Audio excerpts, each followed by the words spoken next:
हरे कृष्ण। श्रीमद् भागवतम स्कंद 1 अध्याय 9। भगवान श्री कृष्ण की उपस्थिति में भीष्म देव का देह त्याग। श्लोक संख्या 12। मेरे पीछे उच्चारण कीजिए। अहो कष्टम अहो अन्यायम यत् यूयम धर्मनंदनाः जीवितुम न अर्हथा क्लिष्टम विप्र धर्म अच्युत आश्रयः। शब्दार्थ अनुवाद और तात्पर्य शिला एसी भक्तिवेदांत स्वामी प्रभुपाद इस्कॉन संस्थापक आचार्य द्वारा। मेरे पीछे दोहराई। अहो अहो कष्टम कितना कष्ट। अहो ओ अन्यायम कितना अन्याय। यथा क्योंकि यूयम तुम सभी धर्मनंदनाः साक्षात धर्म के पुत्र जीवितुम जीवित रहने के लिए न कभी नहीं अहर्था योग। अनुवाद। भीष्मदेव ने कहा, ओह तुम लोगों ने साक्षात धर्म के पुत्र होते हुए भी कितनी यातनाएं तथा कितना अन्याय ईश्वर तथा धर्म ने। तात्पर्य। महाराज युधिष्ठिर कुरुक्षेत्र के युद्ध के महान नरसंहार से अत्यंत विचलित थे। भीष्मदेव ये समझ गए, इसलिए उन्होंने सर्वप्रथम महाराज युधिष्ठिर की घोर विपत्तियों का उल्लेख किया। वे अन्याय के कारण ही इस कठिनाई में पड़े थे और कुरुक्षेत्र का युद्ध भी इसी अन्याय के विरुद्ध में लड़ा गया था। इसलिए उन्हें इस घोर नरसंहार के लिए शोक नहीं करना चाहिए था। पांडवों को विशेष तौर पर यह बताना चाह रहे थे कि वे लोग सदा ही ब्राह्मण भगवान तथा धर्म द्वारा रक्षित होते आ रहे हैं। अतः जब तक वे इन तीनों महत्वपूर्ण साधनों के द्वारा सुरक्षित है, तब तक निराश होने का कोई कारण नहीं है। इस प्रकार भीष्मदेव ने महाराज को उनकी निराशा मिटाने के लिए प्रोत्साहित किया। जब तक कोई मनुष्य भगवान की इच्छा के साथ पूरा तालमेल बनाए रखता है,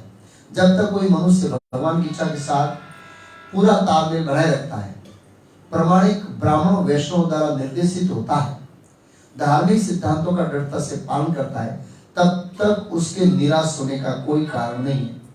भले ही जीवन की परिस्थितियां कितनी ही विषम क्यों न हो।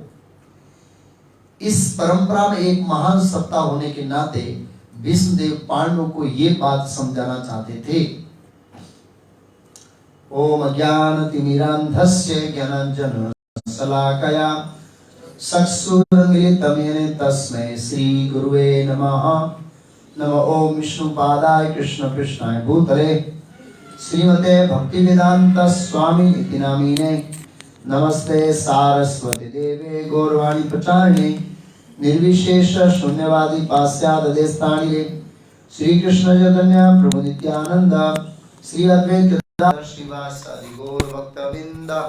हरे कृष्णा कृष्णा कृष्णा हरे हरे, हरे राम राम राम हरे हरे। कथा कर रहे थे पितामह भीष्म के देह त्याग के बारे में। यह अध्याय भगवान श्री कृष्ण की उपस्थिति में भीष्म देव का देह त्याग, ये कथा चल रही है। तो अभी तक हमने 11 श्लोक लिए थे। कल हमने चर्चा किया कि कैसे युधिष्ठिर महाराज उत्तरा के गर्भ को रक्षित करने के बाद भगवान कृष्ण कुछ दिन हस्तिनापुर महल में रुके और फिर जाने को तैयार हुए। तो युधिष्ठिर महाराज ने उनको रोक लिया और उसके बाद युधिष्ठिर महाराज को शौक हुआ कि मैं राज सिंहासन ग्रहण नहीं करूंगा, क्योंकि मेरे स्वार्थ के लिए मैंने इतने सारे लोगों को मरवा दिया, इसलिए वो शौक से अभिभूत थे। बहुत बड़ा नरसंहार हुआ था, बहुत लोग मारे गए थे, मतलब जिसकी कल्पना नहीं कर सकते। 1 अरब 65 करोड़ लोग में तो बहुत लोग होते हैं, और जिनको युधिष्ठिर महाराज ने अपनी आंखों से देखा वो मरते हैं।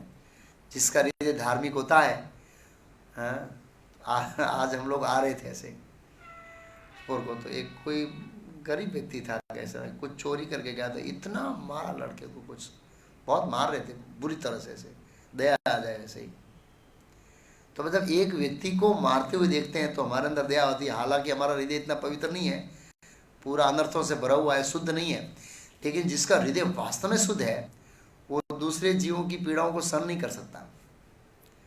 तो युधिष्ठिर महाराज ने तो 18 दिन तक रोज खून बहते हुए देखा है, भारी मात्रा में, और वो तो साक्षात धर्म के पुत्र थे। तो उन्होंने क्या किया, इस कार्य को अपने ऊपर ले लिया। भौतिक जगत में क्या होता है, कोई गलती होती है तो हम दूसरे का, दो भक्त लोग हैं, दोनों ने साथ में मिलकर सेवा किया और कुछ गड़बड़ हो गया, मान लो सब्जी बनाई, 2 भक्तों ने सॉल्ट ज्यादा डाल दिया, तो क्या कहेंगे, प्रभु जी इसने ज्यादा डाला। वो बोल नहीं, मारो आंख ना भाई, आने वाला मैं ना पाड़ी जाने पूछो ना जी के, बस एक दूसरे के ऊपर ढोलेंगे। लेकिन युधिष्ठिर महाराज ऐसा नहीं कहा है। युधिष्ठिर महाराज मेरे कारण मैंने किया दम, और बोला इसका कोई सॉल्यूशन नहीं है, मैं नरक में जाऊंगा, इस तरह से पछतावा करने लगे। भगवान कृष्ण ने समझाया, बहुत सारा समझाया, लेकिन उन्होंने बताया अंत तक कि भीष्म समझाएंगे तो आप मान जाएंगे। बोला हाँ ठीक है चलो। तो कुरुक्षेत्र युद्ध में आए मैदान में, भीष्म देव बाण की सेवा पर सोए हुए थे, उनको प्रणाम किया। भीष्म देव ने यथा योग्य वहाँ उपस्थित सभी लोगों का सम्मान किया। बहुत सारे लोग वहाँ उपस्थित थे, पीछे हम समझे पर्वतो, नारदो, धौम्य, रेणु का शिष्य परशुराम अपने शिष्यों के साथ आए। इस तरह से बहुत सारे लोग वहाँ उपस्थित आए। इस ब्रह्मांड के सभी श्रेष्ठ सतोगुणी लोग भीष्म के प्रवचन सुनने के लिए आए, क्योंकि वो कृष्ण के बारे में साक्षात्कार बोलेंगे, अपना अनुभव बोलेंगे। आए और सब बैठ गए और भगवान कृष्ण ने प्रणाम किया, और सामने रिस्पॉन्स में पितामह भीष्म ने सभी का अपनी स्थिति के अनुसार स्वागत किया और भगवान कृष्ण की विशेष पूजा की। और पांडवों को राज सिंहासन पर आरूढ़ होते हुए बैठ के देखकर, और पांडव सब सजे हुए थे ठाट माट के देखकर, पितामह भीष्म हालांकि क्षत्रिय है शास्त्र में बताया क्षत्रिय का हृदय बड़ा कठोर होता है, उसको इस तरह से प्रेम के अश्रु नहीं आते ऐसे, मतलब बहुत कम आते हैं, क्योंकि कठोर हृदय होता है ना। जिसका हृदय कोमल होता है ना, नहीं संदेह, एक चैतन्य महाप्रभु का वैष्णव का हृदय 2 प्रकार का होता है। कैसा? गुलाब की पंखुड़ियों से भी कोमल और वज्र से भी क्या, कठोर। तो ऐसा प्रसंग आता है, चैतन्य महाप्रभु ने ये 2 प्रकार का हृदय प्रकट किया अपनी लीला में। तो चैतन्य चरितमृत में कथा आता है, संस्कृत में कहूँगा, डिटेल में तो वो भाग सेट लेना पड़ेगा वो कथा ऐसी है कि चैतन्य महाप्रभु ने बहुत बड़ी कृपा की किसके ऊपर, सार्वभौम भट्टाचार्य के ऊपर। क्योंकि सार्वभौम भट्टाचार्य थे वो एक निष्ठुर मायावादी थे। कैसे मायावादी थे? निष्ठुर, गुजराती में क्या है ना, तर्क शास्त्रों कीड़ो कीड़ो मतलब वो बहुत मास्टर था तर्क शास्त्र का। लेकिन चैतन्य महाप्रभु ने उनका हृदय परिवर्तन कर दिया अपनी कृपा से, और उनको बाद में एहसास हुआ, बड़ा अच्छा लगाव गया था किसके साथ, सार्वभौम भट्टाचार्य चैतन्य महाप्रभु के बीच नियमित रूप से जाते थे, प्रसाद लेते थे और बहुत अच्छा आदर देते थे। अब चैतन्य महाप्रभु को दक्षिण भारत की यात्रा जाना था। सार्वभौम भट्टाचार्य का चैतन्य महाप्रभु से बहुत अच्छा लगाव हो गया था। वो उसमें लिखा है चैतन्य चैतन्य को मूर्छित हो गए, जब वो गए तो उठा के घर ले गए, इतना लगाव कि स्वाभाविक रूप से भगवान कृष्ण है और उन्होंने जो उनका उद्धार करके कृष्ण भक्ति दिया तो उसको भूल नहीं पाए। तो जब वो जा रहे थे तो सार्वभौम भट्टाचार्य रुक जाओ बोले, चैतन्य महाप्रभु ने सामने भी नहीं देखा, पीछे मुड़ के नहीं देखा, वो बेहोश हो गए तो भी नहीं देखा, वो अपनी धूल में।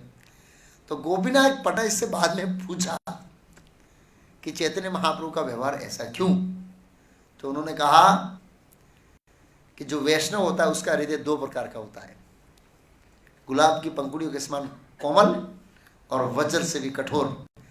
तो एक परिपक्व वैष्णव को पता होता है कि कठोरता का उपयोग कहाँ करना है और कोमलता का उपयोग कहाँ करना है। जैसे हम देखते हैं कई बार बाप है बच्चे को पाट देन मारता है ऐसे, तो बोले यार ये कैसा बाप है, इसके अंदर दया ही नहीं है। अब वो थप्पड़ ही दया है। क्या है? वो थप्पड़ ही दया है। कई बार ऐसा होता है, माता पिता बच्चे को लाड प्यार करते हैं, मारो लालो छे, मारो लालो छे, मारो लालो छे। फिर लालो को छोकरी लेने भागी जाता, अरे यार हारो लालो बगड़ी क्यों हारो। मतलब जब बच्चा बिगड़ जाता है तब बोलते हैं यार ये तो बिगड़ गया। और कई बार ऐसे इस्कॉन में लेके आते हैं ऐसे कई बार, तो माता पिता भक्त होते हैं, बच्चा भक्त नहीं होता है, तो माता पिता बच्चे को ऐसे जोर से कहते हैं, अरे हाँ जो प्रणाम कर प्रभु जी प्रणाम कर। बोला प्रभु जी रहवा दीजिए, आप मुंडी पसी टूटी जैसे आ रही। गुजराती से गुजराती से हो एने तो ले आ भी ना सके। तो कहने का मतलब ये है कई बार माँ बाप बच्चों के साथ कठोरता का उपयोग करते हैं। चाणक्य पंडित का 5 वर्ष तक लाड प्यार करना चाहिए, 5 से 15 साल तक दंड देना चाहिए बच्चे को, और 15 साल के बाद मित्रता करनी चाहिए, नहीं तो बच्चा बिगड़ जाएगा। और आजकल ऐसा ही होता है, लालो लालो लालो लालो, बस पूरा हो गया लालो जीवन। ऐसे ही बच्चे खराब हो जाते हैं क्योंकि लाड पार में बाड़े होते हैं, तो अच्छा नहीं। चाणक्य पंडित के जीवन चरित्र में आता है, जब चंद्रगुप्त मौर्य गुरुकुल में शिक्षा प्राप्त कर रहा था, बहुत छोटा था, चाणक्य पंडित उसके साथ ऐसा कठोर व्यवहार करते थे कि दूसरे शिक्षक कांप जाते थे, कांप, ऐसे कंपनी छूट जाती थी इस बच्चे के साथ ऐसा व्यवहार। तो वो सब शिक्षकों को रहा नहीं गया, सब इकट्ठा हो गए चाणक्य पंडित वाले आचार्य, अब इस बच्चे के साथ इतना कठोर व्यवहार कर रहे हैं, ये हमसे सहन नहीं हो रहा है। बोला मैं इसका जीवन बर्बाद नहीं करना चाहता हूं। क्या नहीं करना चाहता हूं? इसके साथ कठोरता से व्यवहार इसलिए कर रहा हूं कि इसका जीवन बर्बाद करना नहीं चाहता हूं। और हम देखते हैं कि इतना कठोर शासन अनुशासन में रखा, इसलिए चंद्रगुप्त मौर्य चक्रवर्ती सम्राट सभी बड़े बड़े राजाओं के राजा बनने में समर्थ हुआ। तो चाणक्य पंडित को पता था कि इसके अंदर स्किल्ड पड़ी है, कलाएं पड़ी है, लेकिन उसको बाहर निकालने के लिए कड़े अनुशासन में रखना पड़ेगा। तो वैदिक संस्कृति में बच्चों को गुरुकुल भेजा जाता है, उसके कड़े अनुशासन में रखा जाता है, इसलिए वो बच्चे बाद में बहुत बड़ी जवाबदारी लेते हैं। राजा बनते हैं बच्चे लोग बाद में बड़े होकर, बहुत बड़ी जवाबदारी है राजा बनना, कोई ऐसे थोड़ा ही है। तो हाँ, हम कहाँ थे, क्यों चले गए इधर? कुछ सिद्धांत बताना था मुझे। वैष्णव का, यस, वो सिद्धांत बता। 2 प्रकार के। तो चैतन्य महाप्रभु ने कोमलता भी प्रदान की, जगाई मदाई को उद्धार करने के लिए कोमलता प्रदान की। इतने बड़े पापी थे वो, सब भूल गए उनके पाप सब। और यहाँ पर कठोरता प्रदान की, क्योंकि वो प्रचार करना जरूरी था। यहाँ थोड़ी सार्वभौम भट्टाचार्य के एकले को उद्धार करना है, महाप्रभु का पूरा जगत उद्धार करने के लिए आए, तो देखना पड़ेगा ना। तो इस तरह से परिपक्व वैष्णव होता है, वो कठोरता कोमलता का उपयोग करना वो जानता है। तो मैं बता रहा था, क्षत्रिय का हृदय बड़ा कठोर होता है, लेकिन पितामह भीष्म मात्र क्षत्रिय नहीं है, वो और भी है, वो परम वैष्णव भी है। और परम वैष्णव होने के कारण उनका हृदय बड़ा सॉफ्ट है, इसलिए उनके आंख में आंसू आ गए और हर्ष के आंसू थे। उन्होंने देखा कि पांडव राजगद्दी पर बैठे हैं, बड़ी शांति हुई मन में, पितामह भीष्म को अच्छी शांति हुई ऐसे, क्योंकि भगवान भी चाहते हैं कि मेरा प्रतिनिधि राजा राज्य करे, और एक भक्त भी चाहता है कि भगवान का प्रतिनिधि राज्य करे, ये दोनों चाहते हैं।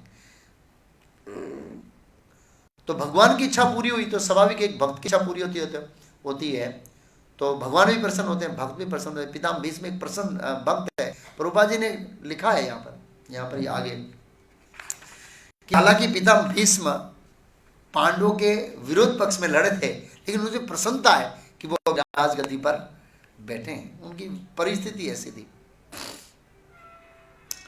किसी के मन में प्रश्न हो सकता है कि पितामह भीष्म महाजन है, क्या है? महाजन, धर्म के ज्ञाता है, तो उनको अधर्म का पक्ष लेने की क्या जरूरत थी? तो इसके बहुत सारे कारण, एक कारण नहीं है।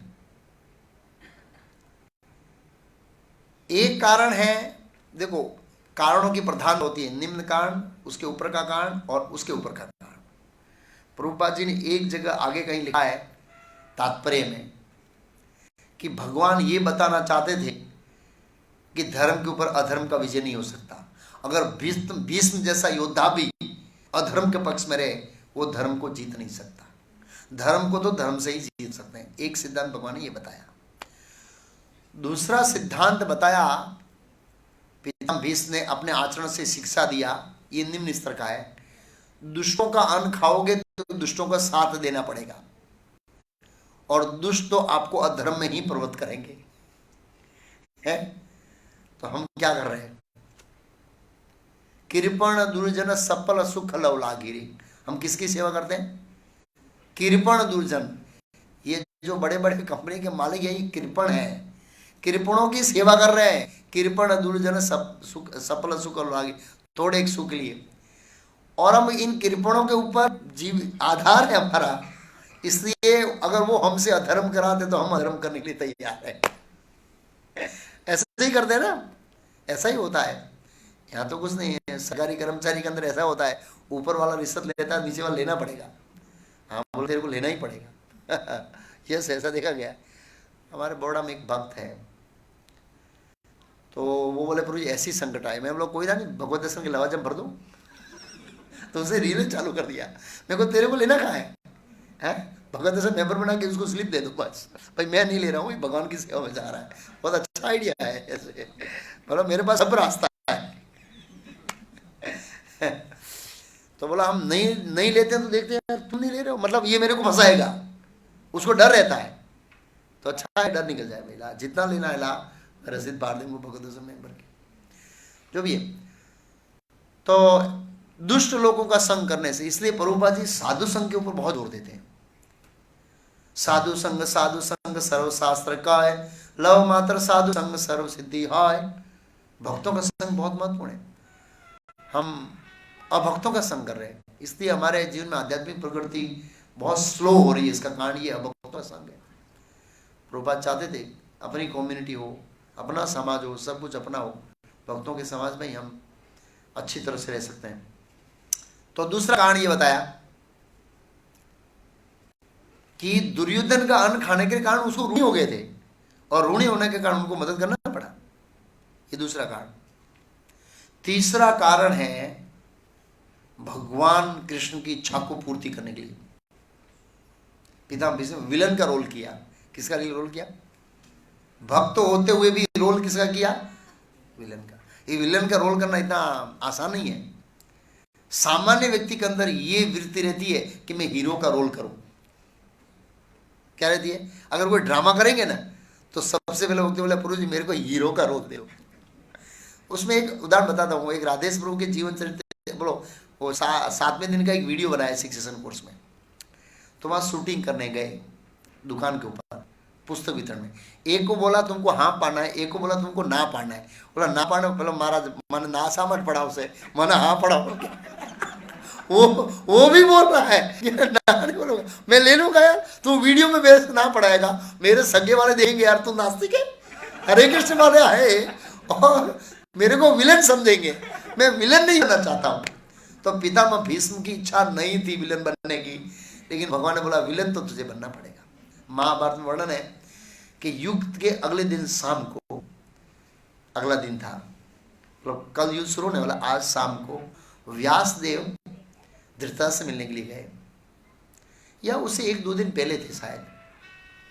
पहले भीष्मदेव से मिले, और भीष्मदेव ऐसे ही चक्कर काट रहे थे अपने रूम में ऐसे ही। तो मिले, भीष्मदेव ने अपना दुख व्यक्त किया। क्या व्यक्त किया? कि मैंने सपने में भी हार शब्द सुना नहीं है, इसको मैं डाइजेस्ट कैसे करूंगा। उनको पता है कि जिस सेना का सेनापति मैं हूं वो हारने वाली है, मैं इसको डाइजेस्ट कैसे करूंगा। भीष्म बोले डाइजेस्ट तो करनी पड़ेगी, वासुदेव की इच्छा है।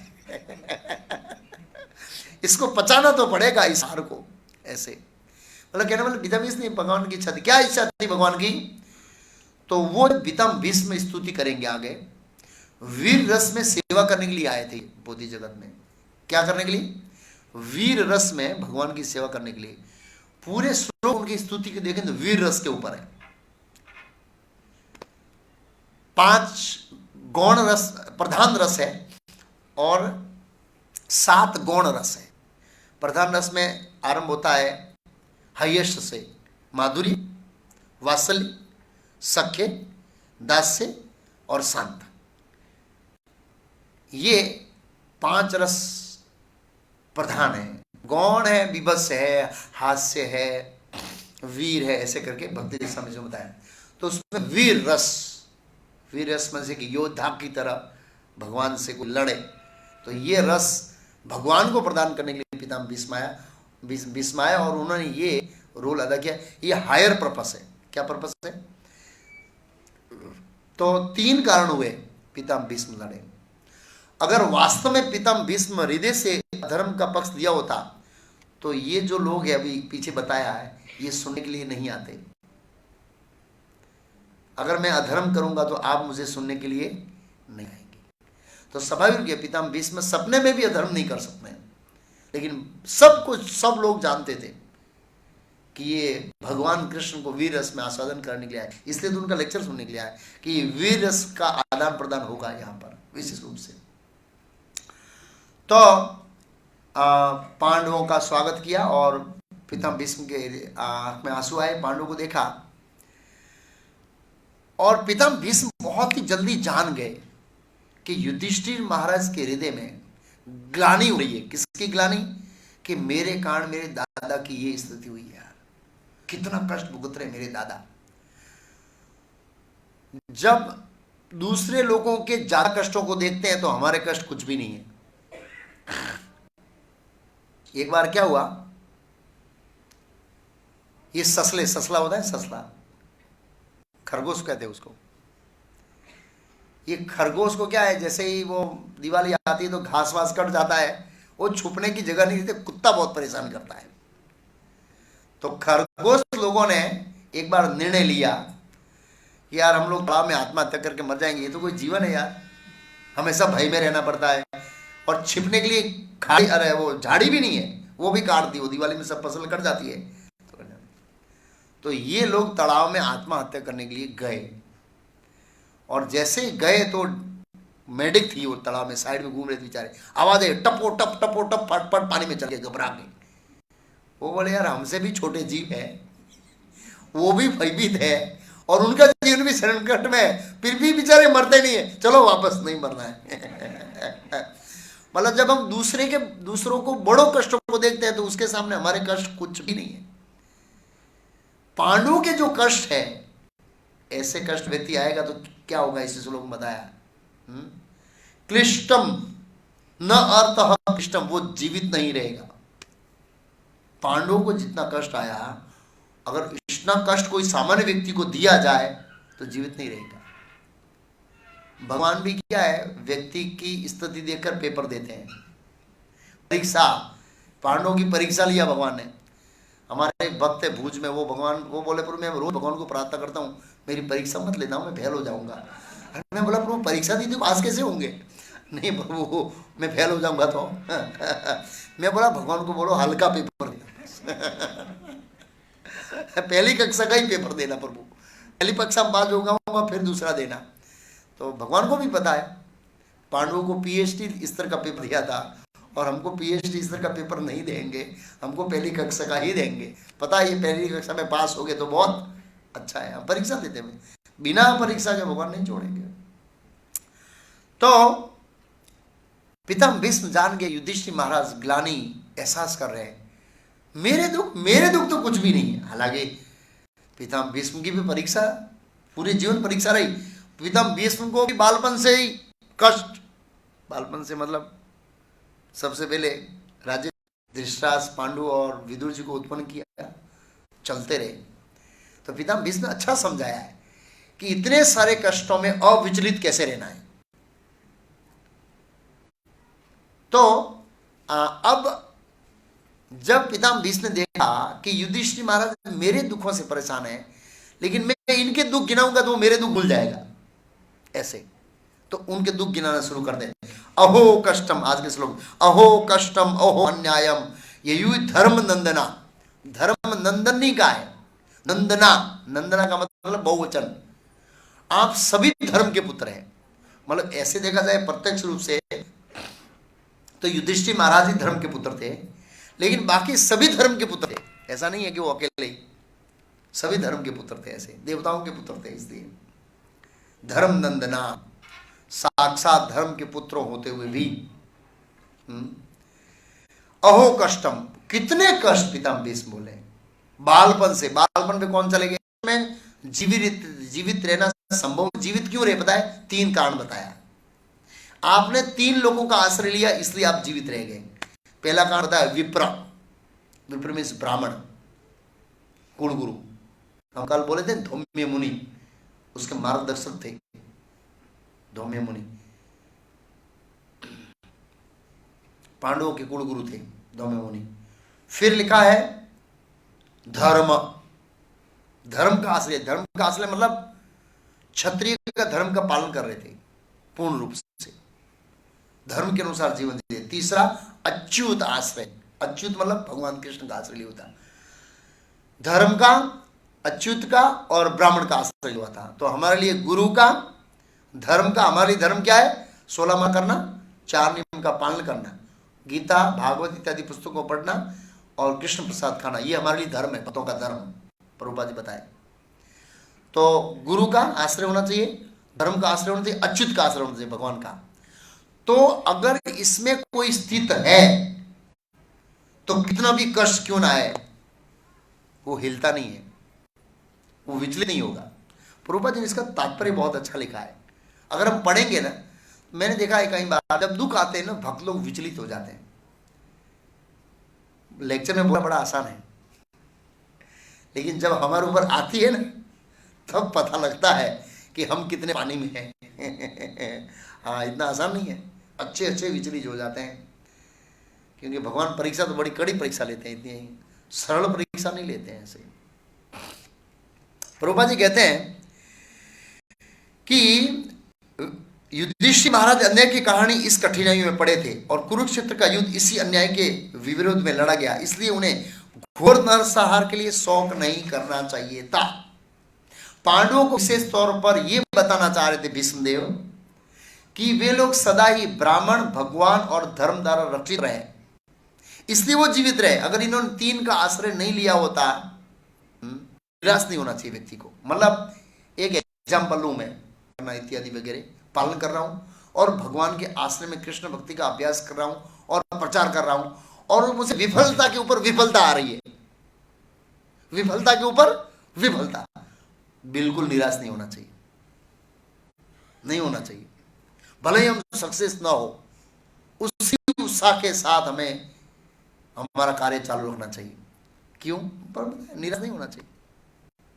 कुछ इसमें रहस्य है, आगे बताएंगे क्या रहस्य है आज। फिर बता दिया, प्रभुपाद कहते हैं इस प्रकार भीष्मदेव ने महाराज युधिष्ठिर को निराशा मिटाने के लिए प्रोत्साहित किया। आपको निराश नहीं होना चाहिए। जब तो कोई मनुष्य भगवान की इच्छा के साथ पूरा तालमेल बनाए रखता है तब तक उसे निराश नहीं होना चाहिए। अगर हम गुरु के माध्यम से और शास्त्रों के माध्यम से धर्म का पालन करते हैं तो समझ सकते हैं कि हम, हमारी इच्छा और भगवान के साथ तालमेल चल रही है, तब हमें निराश नहीं होना चाहिए। प्रामाणिक ब्राह्मण तथा वैष्णव द्वारा निर्देशित होता है और धार्मिक सिद्धांतों का दृढ़ सच पालन करता है, तब तक उसे निराश होने का कोई कारण नहीं होना चाहिए, बिल्कुल निराश होना ही नहीं चाहिए। तो उस विफलता को क्या समझे, वो विफलता हुई, भाई मैं धर्म का पालन कर रहा हूँ, गुरु के मार्गदर्शन में हूँ, भगवान का आश्रय लिया है, फिर भी विफलता क्यों? कारण बताएंगे आप, कुछ भी कारण हो सकता है। भले ही जीवन की परिस्थितियां कितनी भी विषम क्यों ना हो, उसे विचलित नहीं होना चाहिए, कितनी भी विषम। हम देखते हैं पांडवों की परिस्थितियां बहुत विषम थी, और इवन पितामह भीष्म की परिस्थितियां विषम थी। विषम परिस्थितियों में भीष्मदेव बिल्कुल डिगे नहीं। इस परंपरा में एक महान सत्ता होने के नाते भीष्मदेव ने पांडवों को यही समझाना चाह रहे थे, आप ये समझ जाओ, आप जो विचलित हुए ना वो विचलित मत हो। क्यों? आगे बताएंगे क्यों नहीं होना चाहिए। अब पांडवों के दुख गिनाने के बाद कुंती महारानी के दुख डबल काउंट कराते हैं कि मां है ना, मां के अपने दुख होते हैं और पुत्रों के दुख होते हैं, दो हो गए। संस्थितो अतिरते पांडव पृथा बाल प्रजावधु युष्म कृते बहुन क्लेशान प्राप्ता तोकवती महु। जहां तक मेरी पुत्र वधु कुंती का संबंध है, वो महान सेनापति पांडु की मृत्यु होने पर अनेक सारे बच्चों के साथ विधवा हो गई और इस कारण उसे घोर कष्ट सहे। तो शास्त्र में विधवा को बहुत कष्ट भोगना पड़ता है। ये वर्णन आता है महाभारत के अंदर। नित्यानंद प्रभु के जन्म स्थान का जगह का नाम क्या है? नित्यानंद प्रभु हमारे मतलब प्रभु नित्यानंद नाम, भगवान नित्यानंद प्रभु, श्री कृष्ण जब नित्यानंद प्रभु, महबूब राज का नाम है, किसी को याद है? एक चक्री नगरी में थे पांडव। कहां थे? एक चक्री नगरी में पांडव थे। मैं बता रहा हूं कि वहां पर बहुत विस्तार से एक विधवा स्त्री के कष्टों का वर्णन किया है। वो प्रसंग बता देता हूं तो याद आएगा। प्रसंग इस प्रकार है, जिस घर में ब्राह्मण रहते थे उस गांव में एक राक्षस था बकासुर। वो बकासुर अलग और ये बकासुर अलग है, महाभारत वाला। वृंदावन वाला बकासुर अलग है। और वो बकासुर कभी भी किसी को खा जाता था। तो गांव वालों ने पॉलिसी बनाई भी, हर रोज एक घर में से कोई एक व्यक्ति जाएगा और वो व्यक्ति जाएगा, एक छगड़ा दाल जाएगा, एक छगड़ा भात जाएगा, एक चड़का तरबूज जाएगा, ऐसा कुछ रोज बताया उसको खाने के लिए सब सामान वो बताया। तो ऐसा करते करते वो जिस ब्राह्मण के घर में पांडव रहते थे उस घर की बारी आई। तो ये युधिष्ठिर भीम सब गए थे दूर। कुंती महारानी अकेली घर में थी। रोना धोना चल रहा था। पत्नी बोल रही मैं जाऊंगी उस राक्षस को खाने के लिए, पति बोल रहा है मैं जाऊंगा, लड़के और लड़की बोल रही मैं जाऊंगा। तो पत्नी बता रही है देखो मैं जाऊंगी तो आपको इतनी चिंता नहीं, आप जाएंगे तो क्या होगा, मैं विधवा हो जाऊंगी। लोग मेरा तो शोषण करेंगे लेकिन आपके पुत्र पुत्रियों का शोषण करेंगे। लोग अयोग्य लोग मेरी पुत्री का हाथ मांगेंगे मुझसे, मैं मना नहीं कर सकती। तो उसने बहुत सारे दोष बताए। फिर कुंती महारानी ने जब पूरी स्थिति समझ ली, बोला कोई नहीं जाएगा, मेरा बेटा जाएगा और आपकी सभी समस्याओं का समाधान कर देगा। और फिर वो गांव में से इकट्ठा किया था, एक छगड़ा राइस, एक छगड़ा हलवा। और भीम को तो देखते ही पानी आ गया, बोला आज तो मजा आएगा, फीस्ट मिल गई। कितने दिन से तपस्या कर रहा था, भिक्षा में कितना मिलता है, रोज इतना मिलता है, मजे से खाऊंगा फिर उसको मार दूंगा। वो भीम गया, भीम ने उसको मार दिया। वर्णन डिटेल में बाद में चर्चा करेंगे। तो कहने का मतलब उसमें बहुत डिटेल से अच्छा समझाया कि विधवा स्त्री को क्या कष्ट सहने पड़ते हैं, बहुत सारे कष्ट सहने पड़ते हैं। तो कष्ट से। और अब जब तुम लोग बड़े हो गए तो भी तुम्हारे सभी कर्मों, उनके कार्यों के कारण तुम्हारी माता को कष्ट भुगत है। मतलब राज्य चला गया तो स्वाभाविक माता तो दुखी होगी ना, बच्चों का राज्य नहीं है ऐसे, और जितना भी कष्ट आया वैसे। प्रभुपाद जी कह रहे हैं कुंती देवी के कष्टों को दुगना शौक प्रकट किया जा रहा है भीष्मदेव ऐसे। मतलब कुंती महारानी भी बड़ी धैर्यवान स्त्री है। और आप देखिए इतने कष्ट आने के बावजूद भी उन्होंने कष्ट मांगे। कुंती महारानी ऐसी कोई व्यक्ति नहीं है भगवान से कष्ट मांगा हो इतिहास में, कुंती महारानी ने मांगा ऐसे। कम आयु में विधवा हो जाना, राज परिवार में अपने छोटे बच्चों का पालन करना, अत्यधिक कष्ट उठा पड़ा। और जब उसके बच्चे बड़े हो गए तो उसको और कष्ट उठाना पड़ा। प्रभुपाद जी कहते आगे, इसका अर्थ ये हुआ कि विधाता के द्वारा कष्ट झेलना उसके जीवन में लिखा, विचलित हुए भी नहीं उसको सहन करना पड़ा। फिर कहते हैं ये कष्ट क्यों आया। सर्वकाल कृतम मन्ये, मैं मानता हूं ये सब काल के प्रभाव के कारण है। भवताम सयद प्रियम सपालो यदसम लोको वायुरिव घनाली। उदाहरण दिया पिता भीष्म ने। जैसे वायु आता है ना, प्रबल वायु, तो घसीट के ले जाता है किसको, बादलों को, पेड़ों को, बहुत सारी चीजों को घसीट के ले जाता है। वो वायु के प्रभाव में जिस प्रकार छोटी मोटी हल्की वस्तु घसीटी जाती है, इस प्रकार ये पूरा ब्रह्मांड है काल के प्रभाव में घसीटा जा रहा है।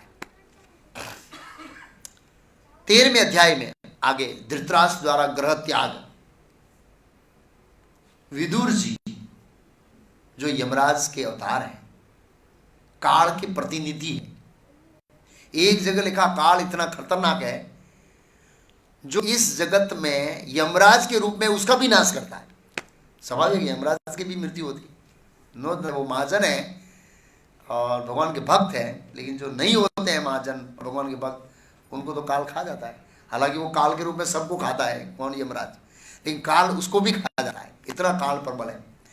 तो ये काल का प्रभाव हमें जानना चाहिए। बहुत अच्छा बताया विदुर जी ने धृतराष्ट्र महाराज को, काल का प्रभाव।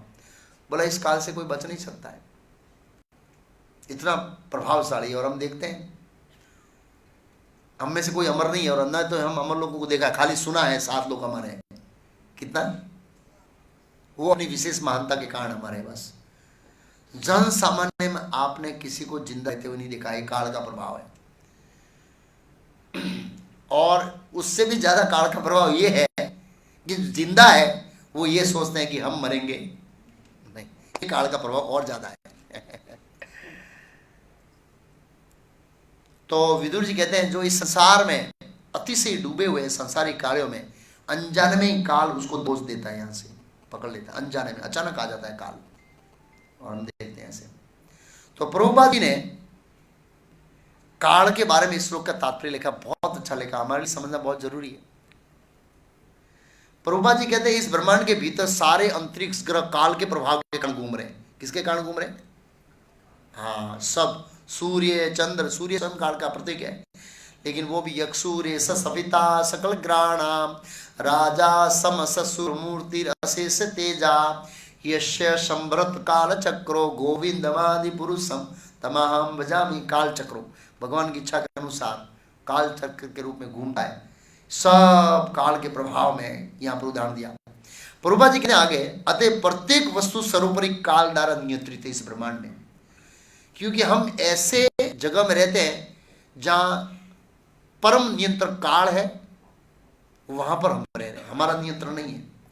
जो इस भौतिक जगत के अंदर भगवान का सबसे शक्तिशाली प्रतिनिधि है, कौन? काल। आज तक काल को कोई जीत नहीं पाया है, काल को कोई जीत नहीं पाया है। जब विदुर जी काल के बारे में समझा रहे थे धृतराष्ट्र को, धृतराष्ट्र बोला अरे तू तो मेरा महामंत्री है, कहीं से रास्ता निकाल इस काल। बोला नहीं, ये काल इतना खतरनाक है ना, इसको कोई जीत नहीं पाया इतिहास तक, कोई रास्ता नहीं है। क्या रास्ता? बोला सरेंडर करना पड़ेगा। क्या करना पड़ेगा? काल के स्वामी को पकड़ना पड़ेगा। काल का स्वामी कौन है? कृष्ण है। इस तरह से समझाया। मृत्यु सनातन सत्य है, उसको कोई रोक नहीं सकता है, टाल नहीं सकता है, बता नहीं सकता है। उसके बारे में गरुड़ पुराण में कथा है। एक बार भगवान विष्णु कैलाश में शिव जी से मिलने के लिए आए। तो मतलब शिव जी अंदर गुफा में, मतलब अंदर थे गुफा या महल जो भी है, वो उतरे। भगवान गरुड़ जी को बोले बाहर ही खड़े रहो पार्किंग में, मैं आता हूँ अंदर जाके। ऐसे अंदर गए और तुरंत यमराज आए। बहुत ताल में थे, नोट पेन लिया हुआ था। कुछ ब्रह्मा विष्णु महेश शिव जी इत्यादि का इमरजेंसी मीटिंग थी, यमराज को बुलाया था उस। तो यमराज ने गरुड़ जी के सामने देखा ऐसे, और बस फट देने चल दिए। तो उनको आश्चर्य हो रहा है कि यार इतने क्या जल्दी मुतावला है, यमराज जी हमेशा मेरे से बात करते हैं, आज मेरे को ऐसी बात नहीं किया। उससे पहले गरुड़ जी ने ध्यान से देखा कि गरुड़ जी जहाँ बैठे वहां पर पेड़ था, पेड़ के ऊपर एक छोटी सी चिड़िया बैठी थी। उसको यमराज ने ऐसे देखा है, ऐसे देखा और तुरंत अंदर चले गए। अब गरुड़ जी को लाइट हुई, यार इस चिड़िया को इतने आश्चर्य से क्यों देखा है। अब गरुड़ जी तो बुद्धिमान है, वो तो भगवान के भक्त हैं। बोला हो ना हो इसकी मृत्यु के साथ कोई संबंध है, इसका कुछ तो गड़बड़ है। यमराज जी का इतना आश्चर्य से देखना मतलब कुछ गड़बड़ है यार। तो वो प्रतीक्षा कर रहे थे, कुछ बात करें तो पूछूं। वापस आए और अब मीटिंग पूरी हो गई। जाने में क्या है, सबकी अपॉइंटमेंट होता है, टाइम से जाना पड़ता है। जब बाहर आए तो अच्छा टाइम मिला उनको, और एक दूसरे का समाचार पीछा, जो भी ऐसे पूछा। और बाद में हाँ, उससे पहले क्या हुआ, उससे पहले अब उनको भलक हो गई कि लगता है कि इसका मृत्यु के साथ संबंध है। ऐसा ना हो कि बेचारी चिड़िया को मार दे, क्योंकि वो तो गरुड़ पक्षी है ना। तो अपनी बहन पर दया आई, गरुड़ जी ने छलांग लगाई। 1 सेकंड के अंदर ये ब्रह्मांड का उत्तरी ध्रुव भाग है, उत्तरी ध्रुव भाग एक करोड़ों करोड़ों माइल दूर छोड़ के वापस आके खड़े हो गए ऐसे। और ऐसा लगा कि यहां कोई घटना बनी थी। यमराज को पता ही नहीं चलने दिया कि चिड़िया यहां गायब हो गई। तो समाचार पूछा। फिर गरुड़ जी ने पूछा, गरुड़ जी ये चिड़िया यहाँ एक बैठी थी, आप गए थे तब, उनको उन्हें बताया नहीं कि मैं छोड़ के आ गया। वो चिड़िया को आपने आश्चर्यजनक क्यों देखा? बोला अभी 2 ही सेकंड में उसकी मृत्यु लिखी हुई है, उसका रिकॉर्ड मेरे पास है, रही है। उसको तो वहां मरना है, उत्तरी ध्रुव भाग में, यहां से करोड़ों माइल दूर है, ये जाएगी कैसे? ये मेरे लिए आश्चर्य था। गरुड़ जी आपका आभार, आपने भेज दिया। आप देखिए, जिसकी मृत्यु जहां लिखी होती है। हमारे गोविंद यहाँ गुजर अपने जामनगरी एक सत्य घटना बताता हूँ। चंद्रेश तेजानी गोविंदू दास करके भक्त हो गए जामनगर, पहले भक्त जामनगर के। उनके माध्यम से मैं जामनगर में 2004 में आया, पहला प्रोग्राम शुरू किया 2004 में। उनके पिताजी का नाम भूल गया, वो तेजानी यहाँ है, मतलब अभी शरीर छोड़ दिया नहीं, अभी शरीर छोड़ दिया उनके पिताजी ने नहीं। अच्छा हाँ, उनका चोकला लास्ट टाइम। और मदर, उनकी मदर है, पर वो मेरे को मिलना है उनको, बहुत पुराने भक्त हैं ऐसे। एक दिन घर जाना मुझे याद है भाई। तो हुआ क्या, उनका बड़ा लड़का बॉम्बे में क्लास 1 ऑफिसर, रोज बाई कार कंपनी जाता है, रोज बाई कार। थोड़े समय पहले बाबा बॉम्बे में फर्स्ट क्लास के लोकल डब्बे में बॉम्ब ब्लास्ट हुआ था, किसी को पता है? बहुत पहले, मतलब ये कौन सी साल की बात है? हाँ 8 की बात है, हाँ ऐसे ही समथिंग 2008। रोज बाई कार जाते हैं, कंपनी की कार लेते। आज इच्छा हुई कि मैं फर्स्ट क्लास ट्रेन में जाऊंगा और वो भी फर्स्ट क्लास के डब्बे में बैठूंगा, और फर्स्ट क्लास के डब्बे में ही बॉम्ब ब्लास्ट हुआ, सर ही चला गया। हाँ मेरी लिखी हुई थी, टाल नहीं सकते हम। खाली एक भगवान का शुद्ध भक्त ध्रुव महाराज जैसा, तुकाराम जैसा, वही मृत्यु पर विजय प्राप्त कर सकता है, बाकी सबको शरीर छोड़ना पड़ता है। तो कहने का मतलब ये काल का प्रभाव है। तो प्रभुपाद जी काल बहुत अच्छा होता है। यहां पर बता रहे हैं युधिष्ठिर महाराज को इस काल की अकल्पनीय क्रिया से दुखी नहीं होना चाहिए। ये काल की क्रिया है, सब काल के प्रभाव से रहे, अपना कर्म का लेखा जोखा लेके आए।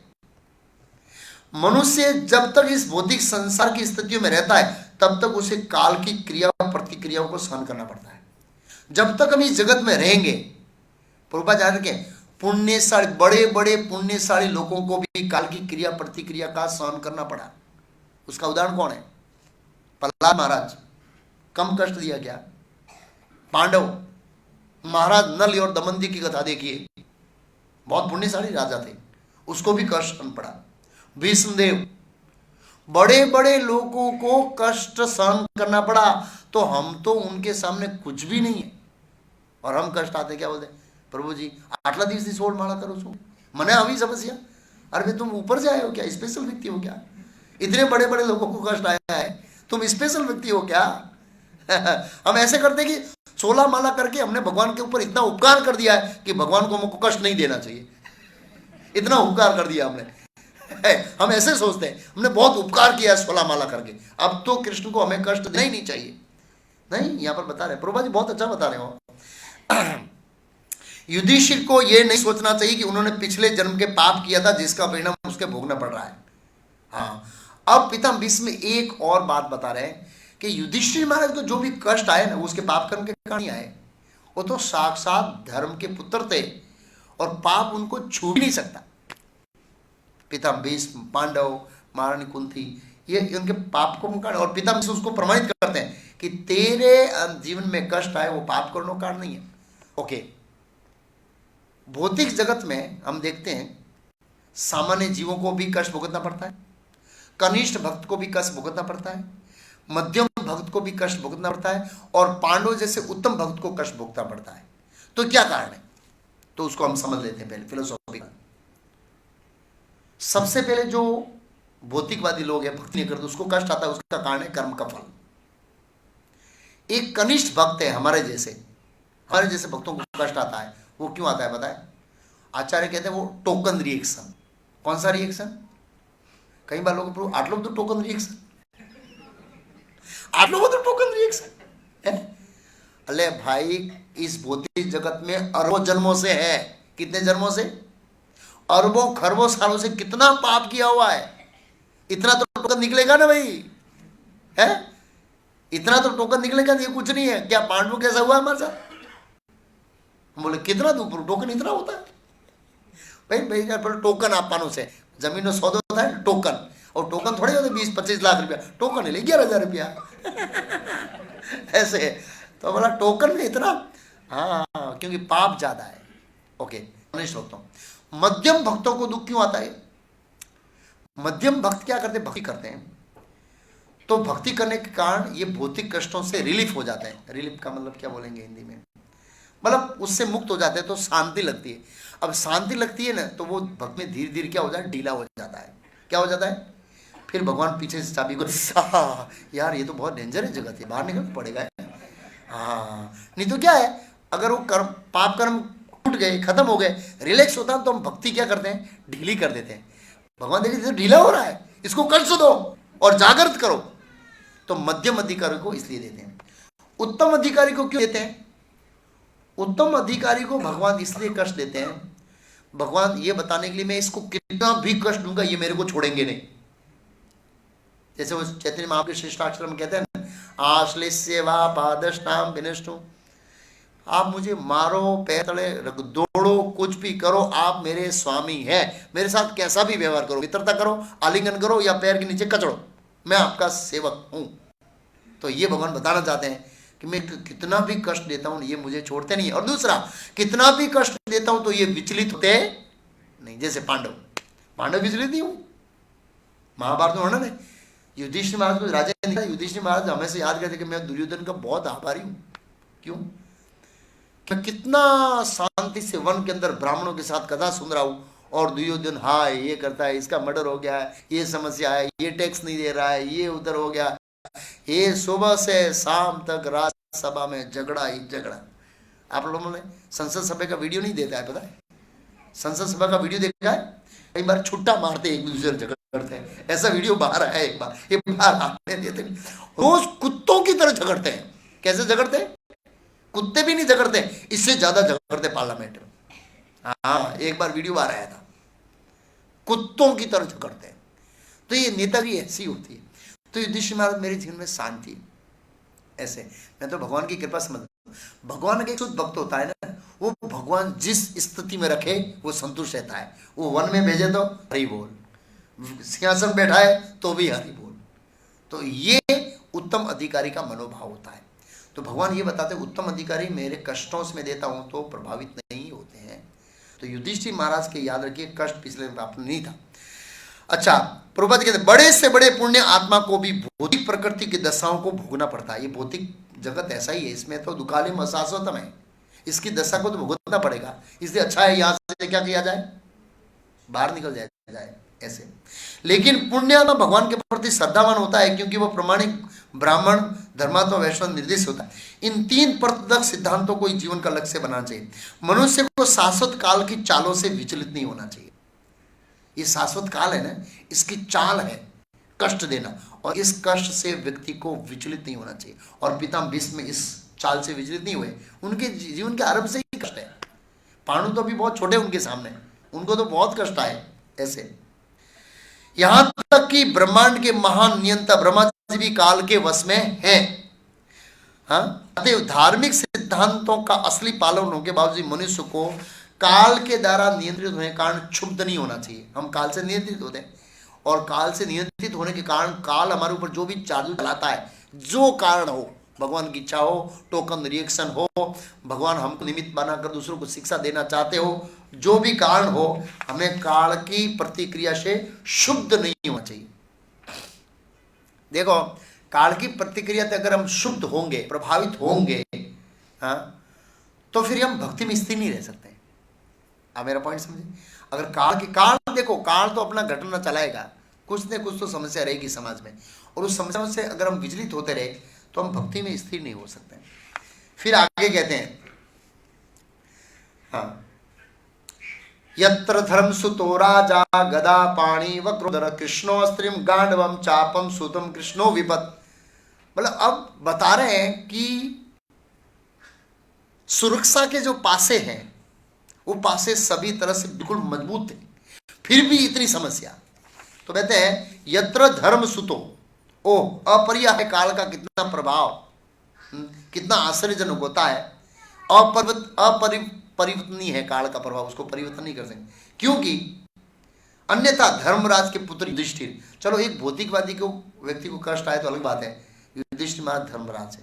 क्या लिखा, यत्र धर्म सुतो राजा, गदापाणी और गदाधारी भीम है जिसके साथ, वक्रोधर, कृष्णो अस्त्री, कृष्ण का 2 बार प्रयोग हुआ है, क्यों, कृष्णो अस्त्री, अस्त्री गांडीव, मतलब अर्जुन का नाम है कृष्ण, कृष्णो अर्जुन का नाम है कृष्णो अस्त्री गांडीव, गांडीवधारी अर्जुन जिसके मददगार है, चापम सुहतम कृष्णो, इस सब के उपरांत कृष्ण हमेशा जिसकी शुभ कामना करते हैं, शुभ चिंतन करते हैं, उसको इतना कष्ट, ये काल के प्रभाव के सिवाय और कोई कारण नहीं। पिता भीष्म बोलेंगे प्रभु ये काल किसके अंडर में, वो तो बताइए। बोलो वो तो कृष्ण के अंडर में। किसके अंडर में, भगवत गीता में बताया, कालो अस्म्यम, मैं कौन हूं, काल। अच्छा, तो प्रभुपाद इसका तात्पर्य बहुत सुंदर लिखते हैं कि जहां तक भौतिक और आध्यात्मिक साधनों की बात थी, पांडवों के लिए इसकी कोई कमी नहीं थी। आध्यात्मिक रूप से सब धर्म के पुत्र थे, भौतिक दृष्टिकोण से अस्त्र शस्त्र से सुसज्जित थे, और न ही तो इसके मार्गदर्शन की कमी थी। क्यों, मार्गदर्शन देने वाले ब्राह्मण थे, वैष्णव थे, और इसके उपरांत साक्षात भगवान कृष्ण थे। कृष्ण से भी ऊपर कौन अच्छा मार्गदर्शन दे सकता है इसने हमें। ये सब होने के बावजूद भी, इस अच्छी तरह से फिर भी इतने सारे कष्ट विपत्तियां आई। तो प्रभुपाद जी कहते हैं पुण्य कर्म की शक्ति, व्यक्तियों की शक्ति, कुशल प्रबंध समता था, भगवान श्री कृष्ण की प्रत्यक्ष अध्यक्षता में अस्त्र शस्त्र शक्ति होने पर भी पांडवों को अनेक विपत्तियां देखनी पड़ी, जिन्हें अपरिहार्य काल का प्रभाव ही कहा जा सकता है। ये काल का प्रभाव है। ऐसे काल साक्षात भगवान का प्रभुपाद जी अभिनय है, अतएव काल का प्रभाव भगवान की अथक इच्छा का सूचक है। अथक इच्छा मतलब अकथ, जिसको बोल नहीं सकते, ऐसी इच्छा का सूचक है। जब कोई बात किसी मनुष्य के वश से परे हो तो शौक नहीं करना चाहिए,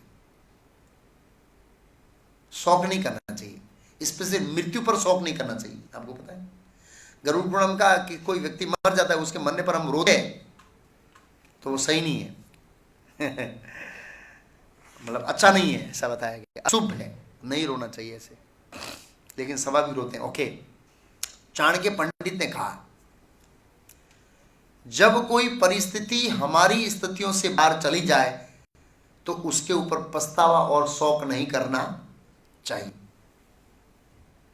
ऐसा उनका कहना है। क्योंकि जो परिस्थिति आपके नियंत्रण के बाहर है, आप उसमें क्या कर सकते हैं, कुछ नहीं कर सकते।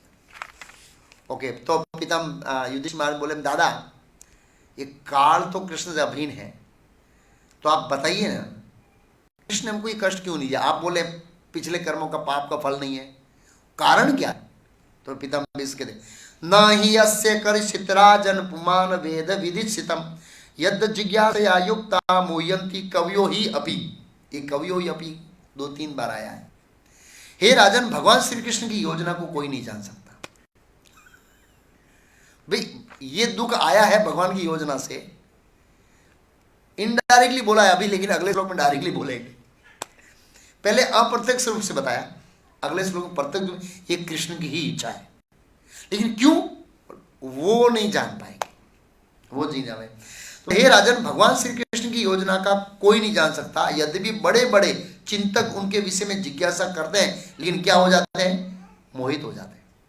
बड़े बड़े चिंतक होते हैं, वो ये जानने का प्रयास करते हैं कि भगवान कृष्ण ने ये घटना क्यों घटाई, अथवा जैसे मान लो युधिष्ठिर महाराज जानने का प्रयास करें कि ये कष्ट मेरे कर्मों के कारण नहीं आया है, तो क्यों आया है, भगवान ने क्यों दिया, और इस कष्टों को देखकर भगवान क्या कार्य सिद्ध करना चाहते हैं। ये युधिष्ठिर महाराज को जानने की बड़ी क्या थी, इच्छा थी। तो पिता भीष्म ने मना कर दिया, कोई नहीं जान सकता, ये भगवान कृष्ण की योजना को कोई नहीं जान सकता। बड़े बड़े लोगों ने जानने का प्रयास किया, लेकिन क्या हो गए, फेल। भगवान कृष्ण ऐसे भगवान हैं जिसके मन को रीड कर पाना बहुत कठिन है। जब भगवान अनुमति दे, श्री चैतन्य मनोभीष्टम, रूप गोस्वामी कहते हैं श्री चैतन्य मनोभीष्टम, चैतन्य महाप्रभु के मन को जानने वाले थे रूप गोस्वामी। तो चैतन्य चैतन्य में कथा आती है, विस्तार से समझना है तो आप ये सेट ले लीजिए, लेकिन संस्कृत में बताता हूं। एक बार रथ यात्रा के अंदर चैतन्य महाप्रभु कुछ गान गा रहे थे और उसका जो अर्थ था गाने का वो रूप गोस्वामी ने लिख लिया पत्र के ऊपर, और ऐसे झूंपड़ी में वो पत्र डाल के स्नान करने के लिए गए और चैतन्य महाप्रभु की नजर पड़ी और उन्होंने पत्र पढ़ा तो उनको आश्चर्य हुआ कि मेरा मन रूप गोस्वामी ने कैसे पढ़ लिया। और ये बात भाई स्वरूप दामोदर को, उनके सेक्रेटरी थे, कि स्वरूप ये रूप मेरा मन कैसे पढ़ लिया। बोला प्रभु आपकी अहेतु की कृपा का प्रतीक है वो, तो आपकी अहेतु की कृपा हुई इसलिए आपने उसका मन को पढ़ लिया। तो चैतन्य महाप्रभु स्वयं कृष्ण है।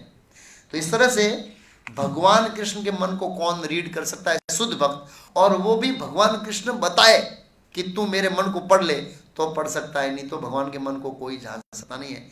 इसलिए कहते हैं मूयंती कवियों, कवियों में बड़े बड़े चिंतक, बड़े बड़े विद्वान लोग भी मोहित हो जाते हैं भगवान की लीलाओं को, भगवान के कार्यों को, भगवान की इच्छाओं को जानने में मोहित हो जाते हैं। तो मैं क्या करूं? तो कहते हैं पितामह भीष्म आगे, अरे तस्मादिदम देवतंत्रम वयस भर्तरिसम तस्यानुवीतो अनाता नाथ पाही प्रजा प्रभो। प्रभु का है किसको? युधिष्ठिर महाराज को प्रभु का है। किसने? पितामह भीष्म ने। क्यों? राजा है, सम्मान कर रहे हैं, और पितामह भीष्म को बड़ा आह्लाद हो रहा है, प्रभु बोलने में बड़ा उनको आनंद आ रहा है। हालांकि पितामह भीष्म उम्र में उसके बाप के बाप, बाप के बाप, बाप के बाप के जितने हैं, फिर भी उसको प्रभु बोले।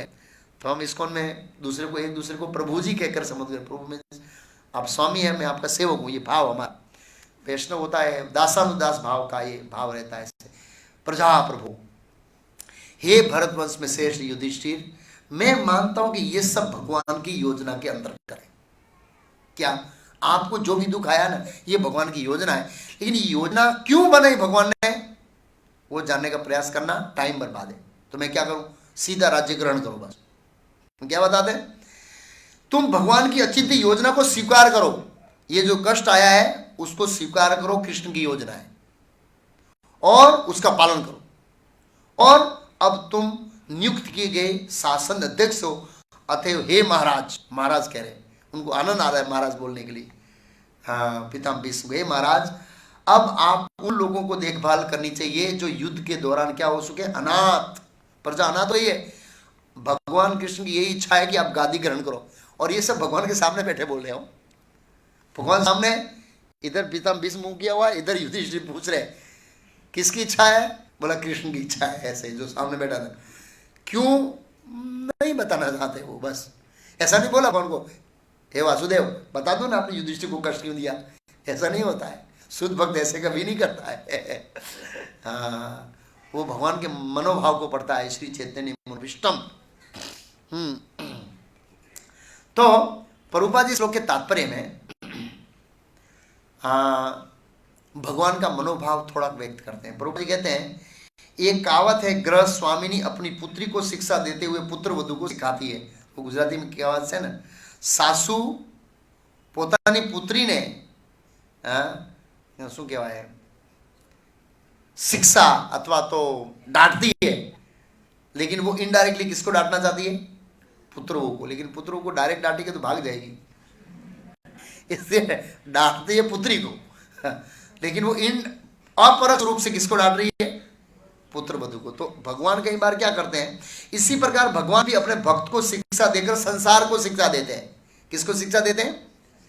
भक्तों को निमित्त बनाते हैं कुछ कार्य के लिए, और वो निमित्त बनाकर संसार को शिक्षा देना चाहते हैं। तो कहने का मतलब है कि भगवान चाहते थे कि पांडु को इस तरह से कष्ट आए और वो समाज को बहुत सारी शिक्षा दें। इस तरह से प्रभुपाद जी ने बताया, भीष्मदेव ने पांडु को सलाह दी कि वे बिना किसी हिचक के सांसद बात स्वीकार करें। कुरुक्षेत्र के युद्ध के कारण बेचारी प्रजा असुरक्षित थी। वो महाराज युधिष्ठिर राज्य ग्रहण करने की प्रतीक्षा कर रही थी। भगवान का शुद्ध भक्त सारी विपत्तियों को भगवान का अनुग्रह मानता है। क्या मानता है? हाँ, जो भी विपत्तियां हैं भगवान को अनुग्रह। हालांकि ये भगवान को अनुग्रह मानना विपत्तियां इतना आसान नहीं है। हाँ, इतना आसान नहीं है। हम अनुग्रह नहीं मानते हैं। हम ऐसे माने यार भगवान तम मारे साथ आવું કર્યું હું આવડે જો तो भक्ति में हमारा जोड़ायो ऐसा नहीं कहेंगे प्रभु आपने अनुग्रह किया मेरे ऊपर। लेकिन ऐसा अनुग्रह का वर्णन है नारद जी का श्रीमद् भागवत के पहले स्कंद में। हमने 2019 में चर्चा किया था उस कथा पर, यहीं पर वो कथा किया था। लेकिन वो कोरोना वायरस के कारण हम भूल गए हुआ था तो उसमें समझे थे हम लोग कि नारद मुनि ऋषियों मुनियों की संगति हुई और ऋषियों मुनियों का संग किया, प्रसाद खाया, एकदम देवी चेतना से अभिभूत हो गए। अब उनको भक्ति में आगे बढ़ने की बड़ी इच्छा थी, लेकिन वो लाचार थे। क्या थे? क्यों? क्योंकि उसके पिता नहीं थे, मां थी, और मां उसके ऊपर निर्भर थी। भगवान ने देखा ये बालक प्रगति करना चाहता है। क्या करना चाहता है? लेकिन इसकी स्थिति अच्छी नहीं है, स्थिति को मैं सुधार देता हूं। भगवान ने मां को ही उठा लिया। आप बोलेंगे यार ये कैसे भगवान है, बेचारा छोटा बालक। भगवान ने मां को ले लिया, बाप तो था ही नहीं। अरे मां को ले लिया, लेकिन पिछला जन्म किसी महारानी के घर में दिया, कितना अच्छा हुआ वो तो देखा नहीं ना हमने। कई बार हम भौतिक दृष्टिकोण से देखते हैं, भगवान कहीं भी अच्छा जन्म दे सकते हैं। यहां दासी पुत्री थी, वहां महारानी बन गई। ऐसा हुआ ना। हमारे परंपरा में एक आचार्य थे, नारद जी जैसी स्थिति हुई। आचार्य थे, उनको प्रचार करना था और उनकी पत्नी ने बच्चे को जन्म दिया और शरीर त्याग कर दिया। अब तो बच्चा उनके हाथ में आ गया। बच्चे का पालन पोषण करना वो तो पिता का कर्तव्य है। वो तो फंस गए, गुजरात के उलमाती चूल्हों पड़ी हो। अब मैं प्रचार कैसे करूँ? भगवान को प्रार्थना कर रहे थे कि प्रभु मैं प्रचार कैसे करूँगा, मेरे जीवन का लक्ष्य प्रचार करना, लेकिन साथ साथ में बच्चे को देखना है। तो वो चिपकली जा रही थी यहाँ से, चिपकली गर्भवती थी, पट देनी पड़ी, पेट फूटा, इंडा फूटा, उसमें से छोटा बच्चा निकला और ऐसे ऐसे उसने खाना छोड़ दिया, थोड़ा सा दिया, चला गया। उसने देखा इसकी भी माँ मर गई है। किसकी माँ मर गई है? फिर भी ये जिंदा है। मतलब सबकी रक्षा कौन करते हैं? भगवान करते हैं। बच्चे को छोड़ के चले गए। हम बोले यार कैसा बेजवाबदार व्यक्ति है। लेकिन वो हायर पर्पस के लिए छोड़ चले, जवाबदारी से भागे नहीं, उच्च उद्देश्य से छोड़ गए। अब बच्चे का क्या हुआ पता है? किसी राजा को पता लगा कि इस महान व्यक्ति ने बच्चे को छोड़ दिया है और राजा के पास पुत्र नहीं था, दत्तक लिया, राजा बना दिया। हम सोचते हैं हम भी ऐसे कर सकते हैं, लेकिन भगवान हमारे बच्चे को राजा नहीं बनाएंगे, क्योंकि हम जवाबदारी से भागना चाहते हैं। क्या करना चाहते हैं? वो बोझा है ना, बोझा ना, वो बोझा नहीं समझा उन्होंने समझा कि जो जीवन का उद्देश्य है कृष्ण भक्ति का प्रचार, वो महत्वपूर्ण है। तो इस तरह से भगवान सबका ख्याल रखते हैं ऐसे, फिर भी व्यवहारिक रूप से ये डिसीजन लेना चाहिए। तो भगवान का भक्त है, उनके ऊपर जो भी संकट आता है वो अनुग्रह। तो पितामह भीष्म ऐसे समझा रहे हैं कि तुम ये समझो तेरे ऊपर अनुग्रह किया भगवान ने बस, और राजगादी स्वीकार करो। तो अब अगले श्लोक में पितामह भीष्म याद दिला रहे हैं, देखो तू जिसको अपने मामे का लड़का मानता है वो नहीं है। पहले तो समझिए है कौन। तो कौन है? एसवे भगवान साक्षात आद्यो नारायण मान मोह माया लोके गूढ़ चरिति विश्रीसु। वे श्री कृष्ण जो है ये अकल्पनीय आदि भगवान है, नारायण के भी आदि है। किसके आदि है? आद्यो नारायण। पितामह भीष्म एक महाजन है, वो बता रहे समाज में ऐसा समझ है कि विष्णु से सब कुछ आए, लेकिन पितामह भीष्म विष्णु से सब कुछ नहीं है, कृष्ण से नारायण आए।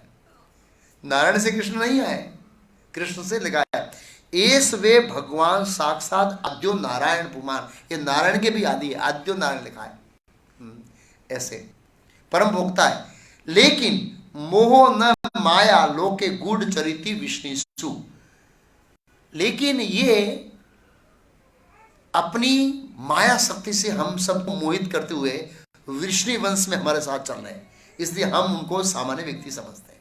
लेकिन ये नहीं है, तो आदि भगवान है, नारायण है, नारायण के भी आदि है, अनंत शक्तियों के स्वामी है।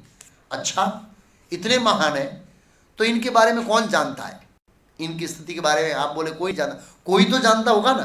बोला हाँ जानते, कुछ लोग हैं उनके बारे में जानते। क्या बोलते हैं? अस्यानुभावम भगवान वेद गुह्यतम शिव देवर्षि नारद साक्षात भगवान कपिलो नृपा।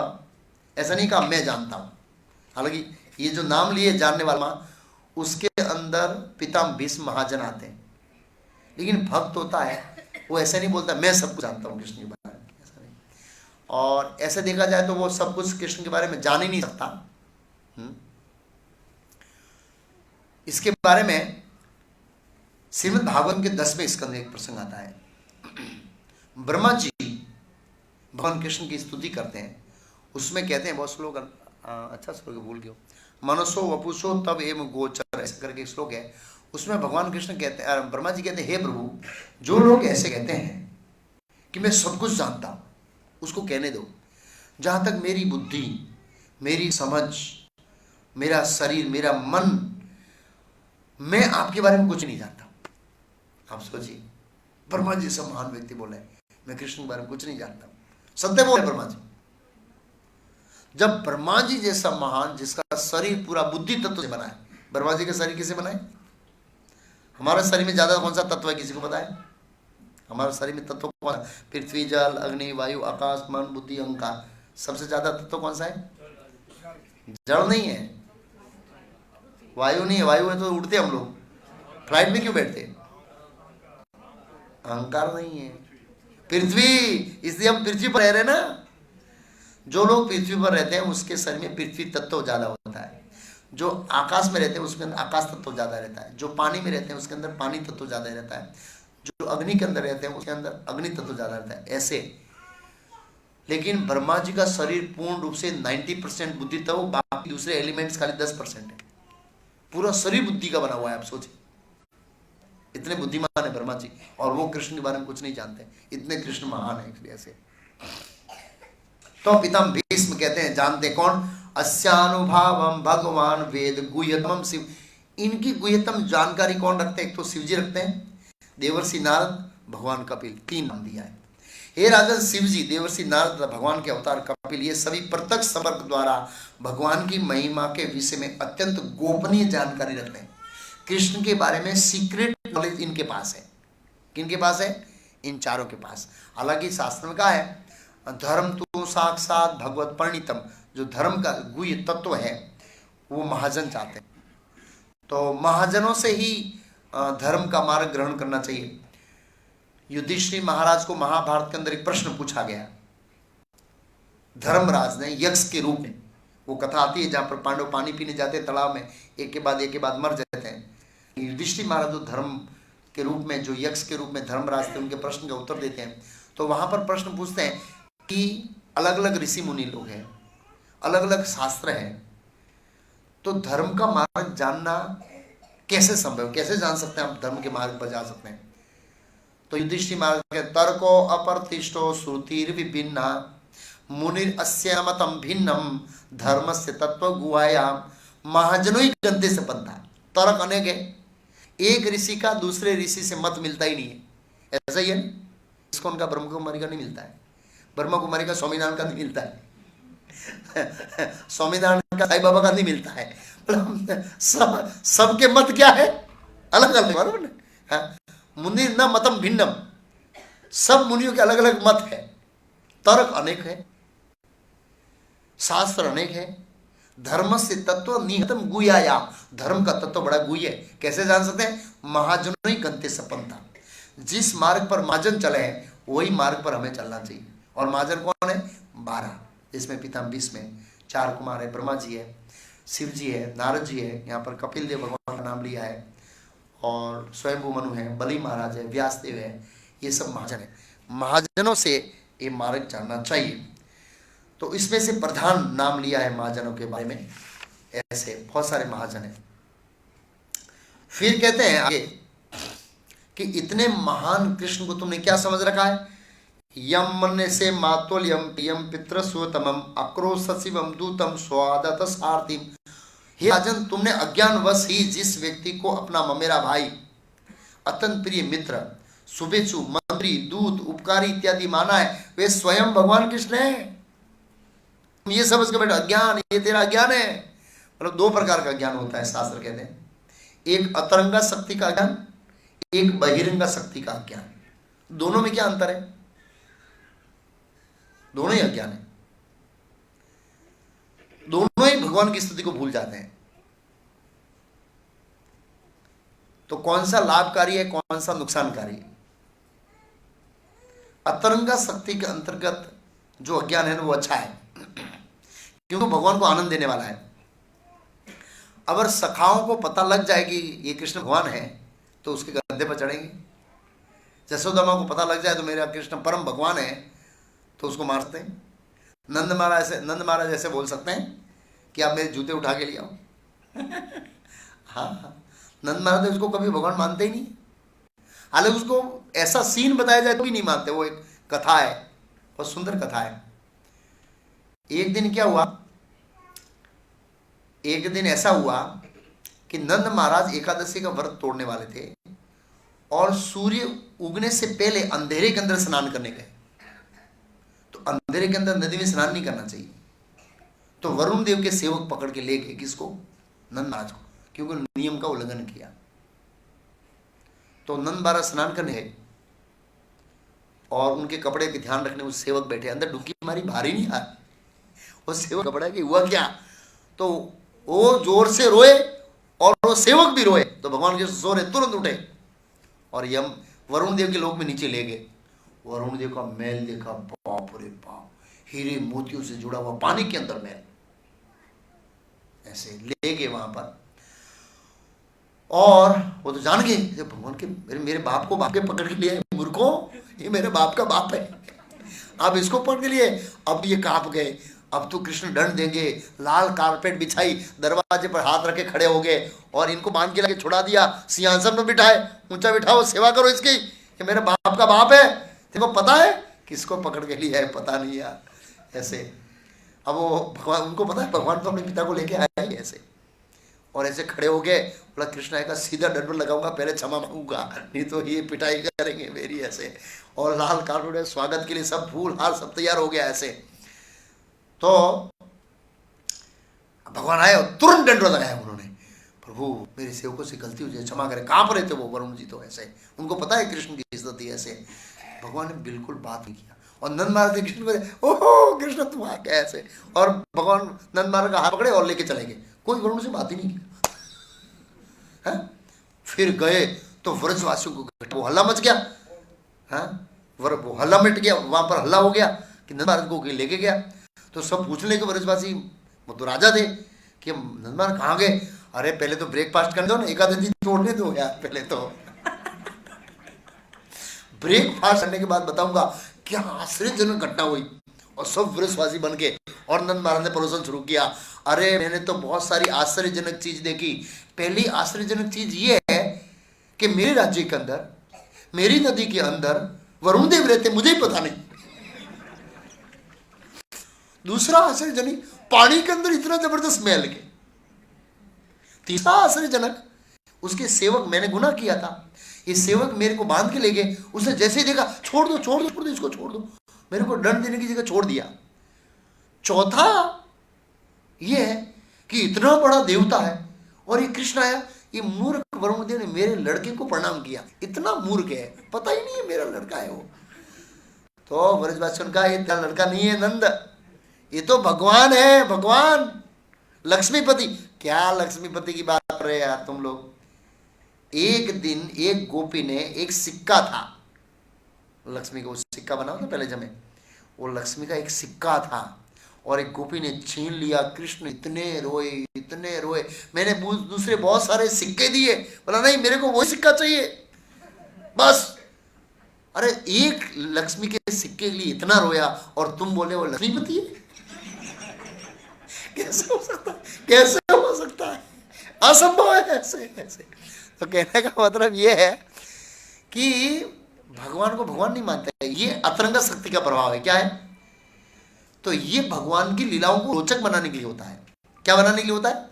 रोचक, और इससे अल्टीमेट सनातन आनंद आता है ये अज्ञान से। और बहिरंग शक्ति का अज्ञान का फल क्या होता है? कष्ट ही कष्ट। दो प्रकार के ज्ञान बताया ना यहाँ पर। हाँ, हे राजन, तुमने अज्ञानवश ही जिस व्यक्ति को अपना मेरा भाई, अपना प्रिय मित्र, शुभेच्छुक, मंत्री, दूत, उपकारी इत्यादि माना है, वह स्वयं भगवान कृष्ण है। तो ये युधिष्ठिर महाराज का हमारा जैसा ज्ञान नहीं था। युधिष्ठिर महाराज का ज्ञान कैसा था? अतरंगा शक्ति का ज्ञान था। वो वात्सल्य भाव में थे, कौन? युधिष्ठिर महाराज। लेकिन ऐश्वर्य उनके साथ क्या था? मिक्स था। व्रज के अंदर ऐश्वर्य मिक्स नहीं होता है, पूरा पूरा क्या रहता है? शुद्ध वात्सल्य, शुद्ध माधुर्य और शुद्ध सख्य रहता है। व्रज के बाद ऐश्वर्य के साथ मिक्स होता है। इसलिए अर्जुन ने जब वो देखा विराट रूप तो उनका भाव बदल गया, कुंती महारानी का भाव बदल गया, युधिष्ठिर महाराज का कई बार बीच बीच में महाभारत में भाव बदल जाता था। ऐसे कई बार स्तुति की कृष्ण की लंबी ऐसे।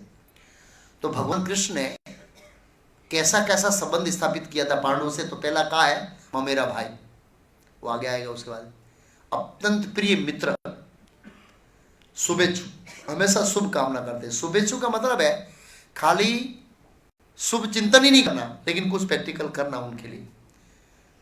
मंत्री बनकर गए थे भगवान, मंत्री बने थे पांडवों के, दूत बने थे, और क्या बने थे पता है? चौकीदार। महाभारत के युद्ध में रोज रात को भगवान रखवाली रखते थे कि कोई पांडव कुछ बिगाड़ ना दे। यस, महाभारत में लिखा है जिस दिन अश्वत्थामा पांडवों के शिविर में गया मारने के लिए, शिव जी खड़े थे वहां पर। कौन खड़े थे? अश्वत्थामा को बताया मैं 17 दिन तक पांडवों की रक्षा किया हूं, पांडवों की सेना की। क्यों? ये भगवान के प्रिय है। अंदर नहीं जाने दूंगा, नहीं जाने दिया। बहुत लंबी कथा है, फिर उसको डिस्कस करेंगे, अभी दूसरा टॉपिक साइड में हो जाएगा ऐसे। फिर उन्होंने मदद किया उनको, पांचालों को मारने के लिए शिव ने, लेकिन उसका कारण बताया कैसे।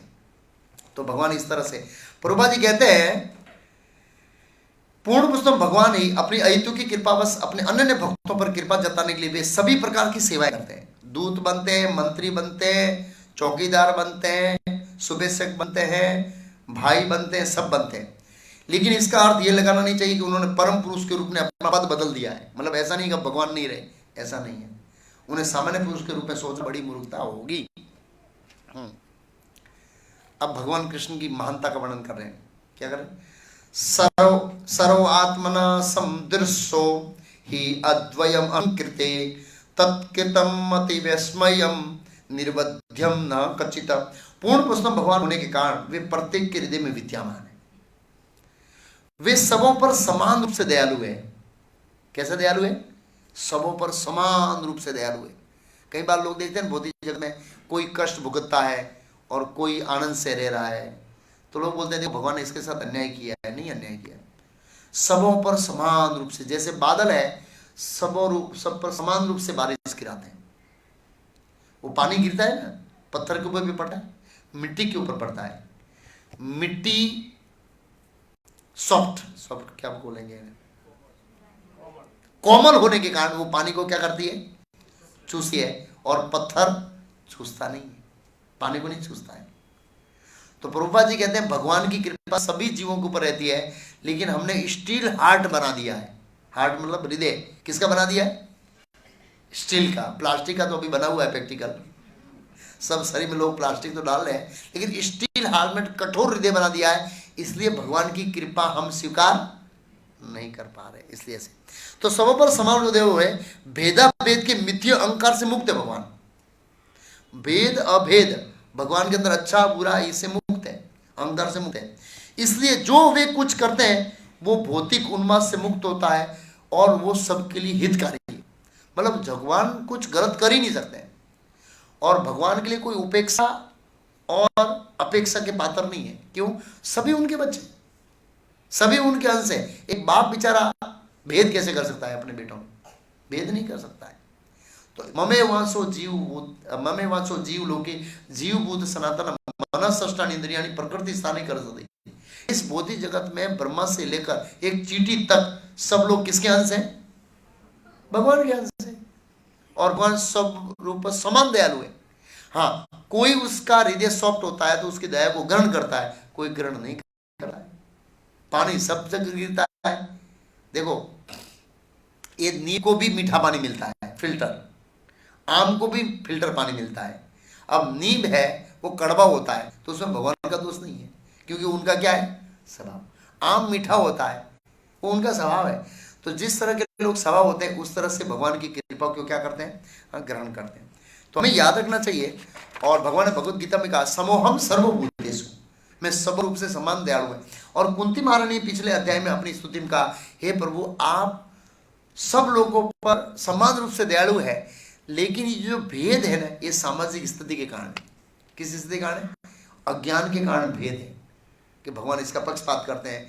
मतलब लोगों को लगता है कि भगवान ने पांडवों का पक्षपात किया, उनका एक भक्त वत्सल तो है ही वो, लेकिन वो पक्षपात नहीं कहा जाएगा। मैं सिंपल चीज देता हूं भाई, मैं ये जन्मदिन का क्या बोले प्रचार नहीं कर रहा हूं, इस तरह जन्मदिन मनाना चाहिए, लेकिन एक उदाहरण दे रहा हूं। ऐसे जन्मदिन मनाना वो भी अज्ञानता है। हैप्पी बर्थडे, बर्थ कभी हैप्पी होता है? जन्म कभी हैप्पी होता है? माँ को भी बहुत पीड़ा होती है और बच्चे को भी बहुत पीड़ा होती है। और बोले हैप्पी बर्थडे, बर्थडे कभी ऐसे हैप्पी हो गया है। हम जिस दिन से जन्मे हैं और हम किसकी ओर जा रहे हैं? मृत्यु की ओर जा रहे हैं। और हम 85 में ऐसे मनाते हैं, नाउ आई एम 85 ईयर। बोला काका 85 चले गए, अब 2-5 रहे, भजन कर लीजिए। लोग गर्व करते हैं मैं 85 बर्थडे बना रहा हूं। अल्लाह 85 चले गए यार भाई, हम मृत्यु के नजीक जा रहे हैं। वो सिंह सामने आ रहा है, आजा आजा खाजा, तो मृत्यु सिंह के समान है ना। मतलब कितनी अज्ञानता है। मैं सोच रहा हूँ, हैरान हो गया ऐसे, कितनी अज्ञानता है हमारी है। हम मृत्यु के नजीक जा रहे हैं, सिंह के मुख में जा रहे हैं और हम डांस कर रहे हैं, पार्टी कर रहे हैं। तो मैं उदाहरण देता हूँ कि मान लो मेरा जन्मदिन है और जयसु प्रभु मुझे बहुत बड़ी गिफ्ट देते हैं, बराबर, और प्रभु कृपा प्रभु है मुझे छोटी गिफ्ट देते हैं, ठीक है ना। जब जयसुख प्रभु का मान लो प्रभु कृपा को बर्थडे का आया तो मैं छोटी गिफ्ट दूंगा उसे, क्योंकि उन्होंने छोटी दिया। अब जयसुख प्रभु का बर्थडे आया तो मैं बड़ी दूंगा। और प्रभु कृपा उसमें आया, यार महाप्रभु इसको बहुत बड़ी गिफ्ट दिया, क्योंकि उसने वो गिफ्ट देखा नहीं है। मेरे को तो भाई एक गीता दिया, इसको भागवतम दिया, एक एग्जाम्पल। ये पक्षपाती है महाप्रभु, एग्जाम्पल। लेकिन उन्होंने ये नहीं देखा कि उन्होंने मुझे भागवतम दिया था पहले। तो आप मेरा पॉइंट समझे?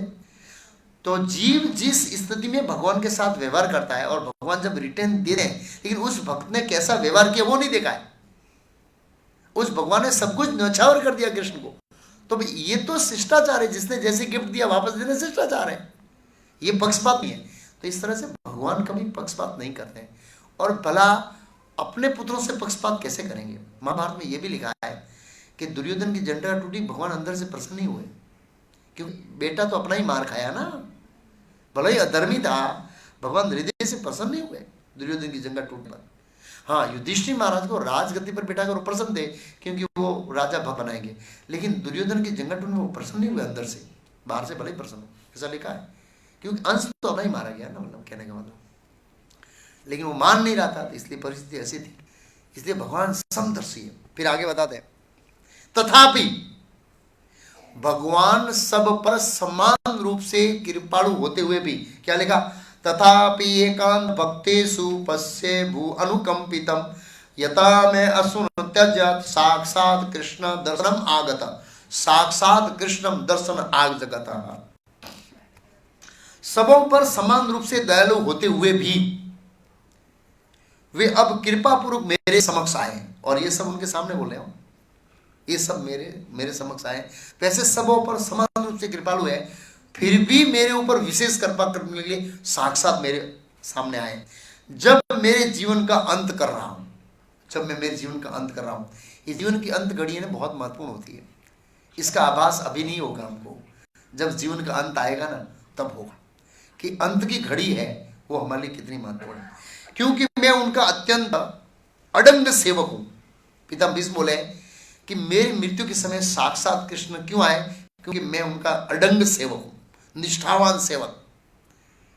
पिता भीष्म की इच्छा थी कि कृष्ण साक्षात इस दुनिया में मौजूद है और मैं चाह रहा हूं, मैं चाहता हूं कि मृत्यु के समय उनका क्या करूं, दर्शन। मनुष्य जीवन का यही तो परम लाभ है। सुखदेव गोस्वामी ने श्रीमद् भागवत के दूसरे इसको में बताया, जन्म लाभ परम पुरुषम। मनुष्य जन्म का परम लाभ क्या है? जन्म लाभ परम पुरुषम अंते नारायण स्मृति। जीवन के अंत में भगवान नारायण अथवा कृष्ण की स्मृति, उसकी याद हो, ये मनुष्य जीवन का परम लाभ है, और कोई लाभ नहीं है। बाकी सभी लाभ क्या है? गौण है, गौण है। प्रभुपाद कहते हैं कि भगवान हालांकि समदर्शी है, लेकिन फिर भी वो भक्तों का विशेषता रखते हैं, ध्यान रखते हैं। और पितामह भीष्म अडंग भक्त है, इसलिए उसके समक्ष प्रकट हुए। फिर पितामह भीष्म बहुत अच्छा सिद्धांत बताते हैं। ये कृष्ण है, अपने भक्तों पर कैसी कृपा करते? तो कहते हैं भक्त्यावेशे मनो यस्मिन् वाचा यन्नम कीर्तन तजन्त कलेवरम योगी मुच्यते काम कर्म भी। वे पुरुषोत्तम भगवान जो एकाग्र भक्ति तथा चिंतन से एवं पवित्र नाम कीर्तन से भक्तों के मन में प्रकट होते हैं। कहां प्रकट होते हैं? मन में। किस तरह से? एकाग्र चिंतन, एकाग्र पवित्र नाम कीर्तन।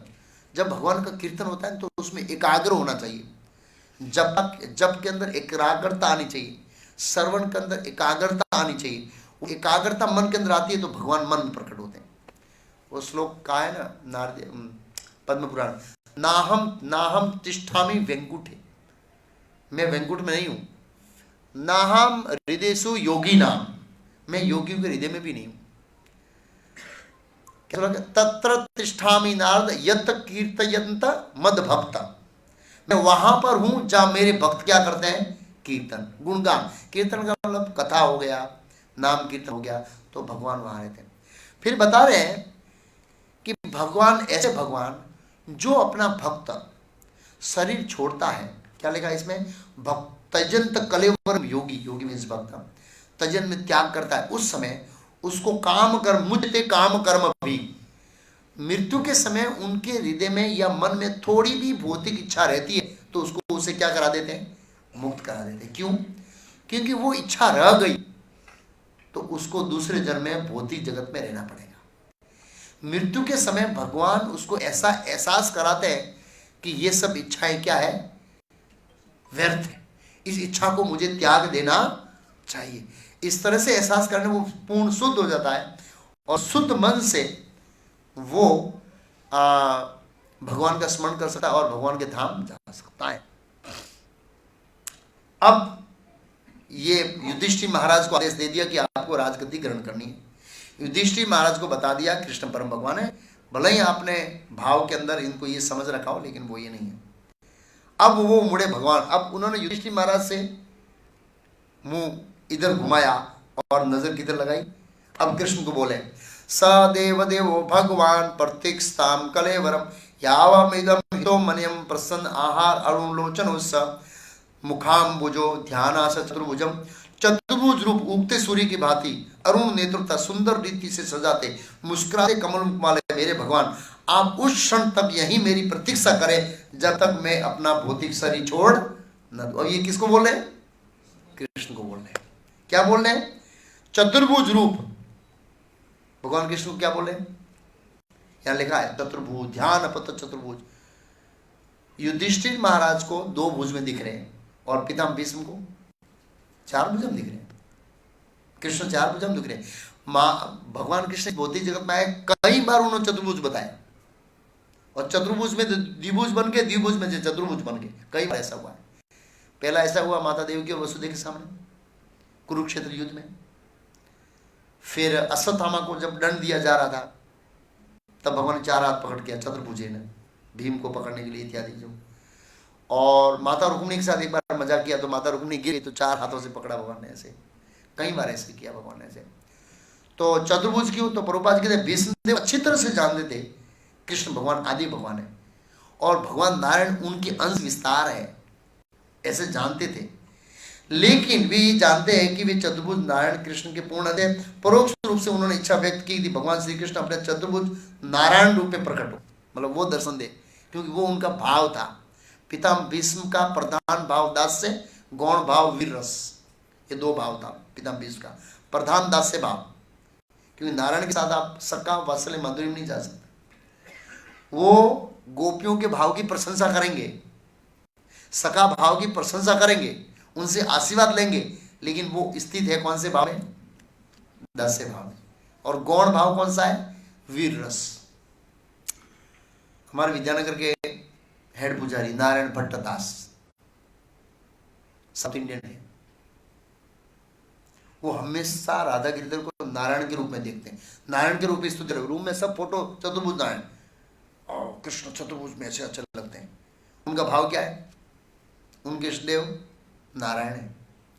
बोला मैं तो वैकुंठ में जाऊंगा। एक बार भक्ति विकास महाराज उनके गुरु है, बोला मैं तेरे से ऊपर जाऊंगा, कभी कभी ऊपर से मिलने आया करूंगा वैकुंठ में, तू ऊपर नहीं आ सकता है। ऐसा होता है उन्होंने ऐसे। वो दास्य भाव में रियली राधा गिरधारी को पूरी स्तुति चतुर्भुज वाली करते हैं। सेवा कर रहे सामने है राधा गिरधारी, लेकिन उनका भाव क्या है? चतुर्भुज। पितामह भीष्म का ऐसा ही है। कृष्ण द्विभुज में खड़े फिर भी चतुर्भुज है ना, वो चतुर्भुज वाला भाव उनको आकर्षित करता है ऐसे, क्योंकि ये भाव में स्थित है इसलिए। तो भगवान को कहते हैं, अब भगवान का रूप बताते हैं। मुस्कुराते हुए कमल मुख वाले मेरे भगवान, आप सजाए हुए सुंदर रीति से, अरुण नेत्र, सुंदर नेत्र है सजाए हुए। आप उस क्षण तक यही मेरी प्रतिक्रिया जब तक मैं अपना ये शरीर छोड़ न दूं। जब पितामह भीष्म ने ऐसा बोला तो भगवान ने युधिष्ठिर महाराज को इशारा किया, अब दादा जता रहे से એને પહેલા કઈ શિક્ષા લેવી તો લઈ લો અને તમારા પ્રશ્નોનો સોલ્યુશન कर लो, नहीं तो आखिरी जिंदगी આવી રીતે मोहित રહેશો। मतलब उनका कहने का भाव ये था कि आपकी जो समस्या का समाधान है कि मैं राजगद्दी ग्रहण करूं न करूं, आपका कोई तत्व ज्ञान के रूप में प्रश्न हो पूछिए। तो सुत गोस्वामी कहते हैं, सुत वाचा युधिष्ठिर तथा आकर्ण्य शयान सर्पंजरे अपृच्छन्न विविधान धर्मान ऋषीणाम अनुशृण्वताम। बहुत अच्छा कहा। सुत गोस्वामी ने कहा, भीष्म देव को इस प्रकार आग्रहपूर्ण स्वर में बोलते हुए देखकर, यह आग्रहपूर्ण स्वर है, उन्होंने इंडिकेशन दे दिया है कि अब मैं क्या करने वाला हूं, जाने वाला हूं, ऐसा दे दिया। महाराज युधिष्ठिर ने समस्त महर्षियों की उपस्थिति में उनसे विभिन्न धार्मिक कृत्यों के अनिवार्य सिद्धांत पूछे। यहां तो बहुत आगे 4 श्लोकों में वर्णन है, क्या उपदेश दिया। 4 श्लोक ही नहीं है, 1 2 3 श्लोक है। कितने श्लोक है? 3 श्लोक में उपदेश दिया, ऐसा वर्णन है। लेकिन महाभारत में वर्णन है 8 से 10,000 श्लोकों में उपदेश दिया। कितने श्लोक? 700 नहीं, गीता जी नहीं, 8 से 10,000। पूरा शांति पर्व के ऊपर ही है। किसके ऊपर है? युधिष्ठिर महाराज और भीष्म देव का। बहुत सारे प्रश्न पूछे। उसमें एक प्रश्न ऐसा था कि इतिहास में कोई ऐसा व्यक्ति है मरकर जिंदा हुआ? अभी भी मुझे याद है। बहुत सारे प्रश्न पूछे, बहुत सारे प्रश्न पूछे। मृत्यु का कारण कौन है, ये है वो, बहुत सारे प्रश्न पूछे। यहाँ पर उसका सारांश देंगे सुखदेव गोस्वामी। ओके, प्रवचन तात्पर्य बहुत महत्वपूर्ण लिखा है, इसका तात्पर्य समझने को अच्छा लगेगा। अच्छा, भीष्मदेव को आग्रहपूर्ण स्वर में बोलते देखकर महाराज युधिष्ठिर समझ गए कि शीघ्र ही प्रयाण करने वाले हैं। अतः भगवान श्री कृष्ण महाराज युधिष्ठिर को प्रेरित किया कि वे धर्म के सिद्धांतों के बारे में पूछे। भगवान ने प्रेरित किया, पूछो। ऐसे भगवान श्री कृष्ण ने महाराज युधिष्ठिर को प्रेरित किया कि वे अनेक महर्षियों की उपस्थिति में पूछो। किसकी उपस्थिति में पूछो? क्यों? भगवान बताना चाहते थे आप सब महर्षि हैं और आप पितामह भीष्म को सामान्य क्षत्रिय समझते हैं। ये सामान्य क्षत्रिय नहीं है, ये मेरा बहुत बड़ा मन भक्त है और इतना सिद्धांत जानता है, आप भी नहीं जानते। ये भगवान बताना चाहते थे। इसलिए उन्होंने उनको कहा कि समस्त महर्षियों की उपस्थिति में पूछो। हालांकि व्यासदेव, अरे उसके गुरु बैठे थे, परशुराम के गुरु कौन? अरे भीष्म के गुरु परशुराम, उससे नहीं पूछो, उसके शिष्य से पूछो और उनको बताओ कि उनका शिष्य कितना महान है। भगवान हमेशा अपने भक्तों की महिमा बढ़ाने के लिए क्या रहते हैं? उत्सुक रहते हैं। आप सोचिए। तो कहते हैं महर्षियों की उपस्थिति में भीष्मदेव जो पूछे, जिससे ये संकेत मिलता है, पूर्वाजी कहते हैं कि यद्यपि भीष्मदेव जैसा भगवत भक्त सामान्य पुरुष की भांति रहता है, मतलब पिता भीष्म एक क्षत्रिय की भांति रहे नहीं इस दुनिया में, तो वैदिक शास्त्र में क्षत्रिय से ब्राह्मण ऊपर है, ब्राह्मण से ऋषि ऊपर है, ऋषि से योगी ऊपर है। तो ये बड़े बड़े योगी बैठे थे। यदि भी विष्णुदेव जैसा भगत भक्त सामान्य पुरुष की बात रहता है, किंतु बड़े बड़े मुनियों से, यहां तक कि व्यासदेव से भी कहीं अधिक श्रेष्ठ होता है। आप सोचिए कितना श्रेष्ठ होता है। तो भगवान कृष्ण ये बताना चाहते थे कि जो काम मैं नहीं कर पाया वो काम किसने कर दिया? भीष्म। मैं युधिष्ठिर को नहीं समझा पाया, किसने समझा दिया? भीष्म। इससे भीष्मदेव की महिमा फैलाना चाहते थे। दूसरी बात यह है कि भीष्मदेव उस समय न केवल सरसैया पर लेटे थे, अपितु अपनी इस अवस्था के कारण वे अत्यंत कष्टमय स्थिति में थे। ऐसी अवस्था में उसे प्रश्न नहीं पूछे जाने चाहिए। लेकिन भगवान श्री कृष्ण ये सिद्ध करना चाहते थे कि शुद्ध भक्त सदैव आध्यात्मिक प्रकाश के कारण आध्यात्मिक ज्ञान का शरीर और मन से पूर्ण रूप से परे होता है। भगवान हमको क्या संदेश देते हैं कि एक भक्त शारीरिक और मानसिक अवस्था कितनी भी नीची क्यों ना हो, वो ज्ञान के प्रकाश से बहुत बलवान रहता है, कमजोर नहीं होता है। उसको कमजोर नहीं समझना चाहिए। आप सोचिए पितामह भीष्म की कैसी स्थिति थी। कोई बार कोई व्यक्ति ऐसी स्थिति होता है, बोलता है अरे इसको मत पूछो यार, ये बीमार है ऐसे, ये इसको मत करो, ये ऐसे। तो भगवान बताना चाहते हैं भक्तों को छोटी मोटी बीमारियों से विचलित, हम तो थोड़ा सिद्ध होता प्रभु जी आज वो मंगलारती नहीं आऊं क्या, थोड़ो माथो दुखे से यार, थोड़ो माथो किलो माथो। अरे पितामह भीष्म के शरीर में बाण खोया हुआ है और क्या दे रहे? लेक्चर दे रहे। क्या बताना चाहते हैं? भक्तों को ये शारीरिक उपाधियों से विचलित नहीं होना चाहिए। प्रभुपाद जी को देखिए, पितामह भीष्म की तरह, किस तरह जीवन के जब तक उनके शरीर में प्राण थे, जब तक आवाज थी, वो कृष्ण के बारे में बोले। हालांकि ऐसे बैठ नहीं सकते थे, सोते सोते। बीच में परम पूज्य भक्ति विकास महाराज का कमर में बैक प्रॉब्लम होता है, सोते सोते लेक्चर दे रहे थे, लेक्चर के ऊपर लेक्चर, लेक्चर के ऊपर लेक्चर। तो ये शुद्ध भक्त का लक्षण है कि वो भगवान कृष्ण के लिए बोलने के लिए कोई भी अवस्था में तैयार रहता। तो ये तो संदेश देना चाहते पितामह भीष्म, और भगवान बताना चाहते हैं कि मेरे भक्तों को इतना नाजुक नहीं होना चाहिए। गुजराती के पोचो ना हो જોઈએ, क्यों ना हो चाहिए, ढीलो पोचो ना हो चाहिए। भक्तों को कठोर रहना चाहिए। ये शरीर के जो है ना, ये सुख दुख में इतना विचलित नहीं होना चाहिए। ऐसे ये भक्तों को बहुत शिक्षा है। तो भगवान कृष्ण ये सिद्ध करना चाहते थे कि उनके शुद्ध भक्त सदैव आध्यात्मिक ज्ञान के कारण शरीर तथा मन से पूर्ण स्वस्थ रहते हैं। अतएव भगवत भक्त किसी भी अवस्था में रहकर जीवन की सही दिशा बताने में क्या होता है? समर्थ होता है। किसी भी अवस्था में युधिष्ठिर भी चाहते थे कि यहाँ उपस्थित व्यक्तियों से जो भीष्मदेव से कहीं अधिक विद्वान लगते थे, उनसे न पूछकर अपनी समस्याओं का समाधान भीष्मदेव से करें। ये सब चक्रधारी भगवान कृष्ण की क्या थी? योजना। क्योंकि वे अपने भक्त की महिमा को स्थापित करना चाहते थे। पिता चाहता है कि उसका पुत्र उनकी अपेक्षा अधिक क्या बने? प्रख्यात। भगवान चाहते हैं कि हम उससे भी ज्यादा महान बने, चाहते हैं भगवान। लेकिन हम कर्ण की तरह भगवान के प्रस्ताव क्या करते हैं? रिजेक्ट करते हैं, ठुकरा देते हैं। हमको महान नहीं बनना है, हमको एक नंबर का मल का कीड़ा बनना है, सुअर बनना है। कौन बोलो बनो, मैं क्या करूंगा? ऐसे भगवान जोर देकर घोषित करते हैं कि उनके भक्तों की पूजा खुद की पूजा से क्या अधिक महत्व है। माता पार्वती जी ने प्रश्न पूछा था, क्या प्रश्न पूछा था? कि अलग अलग प्रकार की पूजा है, तो उसमें सर्वश्रेष्ठ पूजा किसकी है? शिव जी ने जवाब दिया, आराधना सर्वेशाम विष्णु आराधनम परम। सभी आराधनों में विष्णु की आराधना परम है। लेकिन नीचे की लाइन क्या कहते हैं? तस्मात् परतर देवी, तस्मात् परतर देवी, उससे भी ऊपर तदिया नाम समर्थन। तदिया नाम मतलब उनके भक्त। विष्णु की पूजा से भी उसके ऊपर है उनके भक्तों की पूजा। लेकिन वो वास्तविक भक्त होना चाहिए प्रभुपाद जैसा। भगवान कृष्ण ने उद्धव जी को श्रीमद् भागवतम के 11वें स्कंद में बताया, मद भक्त पूज्या अभ्यधिका, मेरे भक्तों की पूजा मुझसे भी क्या है? श्रेष्ठ है। लेकिन वो भक्त के लक्षण होने चाहिए, 26 गुण वैष्णव के होने चाहिए, तब वो ये पूजा करने के लिए योग्य है। जैसे तो 8:30 बजे तक लेना है कि 8 बजे तक? हाँ, मतलब अभी क्या है, टॉपिक चेंज हो रहा है। जो भीष्मदेव का उपदेश आएगा 1, 2, 3 श्लोकों में, तो क्या वो कंटिन्यूस रहे ना, तो अच्छा है प्रभु। ऐसे कल संडे है, तो कल थोड़ा हम आशा रखते हैं कि ये कम से कम 1 अध्याय तो पूरा हो। ऐसे क्योंकि पितामह भीष्म जो स्तुति करेंगे वीर रस की स्तुति होगी। किसकी स्तुति? वीर रस में। भगवान को लोही लुहान खून में देखना चाहते हैं। अब बोले यार ये कैसे दर्शन? भगवान का दर्शन तो ऐसे एकदम मुरलीधर है, वो अच्छा है नहीं, खून वाला दृश्य देखना चाहते हैं, वो ऐसे गुस्से वाला दृश्य देखना चाहते हैं। बहुत अच्छी स्तुति आएगी पितामह भीष्म की, ऐसे सुंदर श्लोक है। हमने 2 दिन कथा किया, 2-2 घंटा, तो कितना श्लोक हुआ?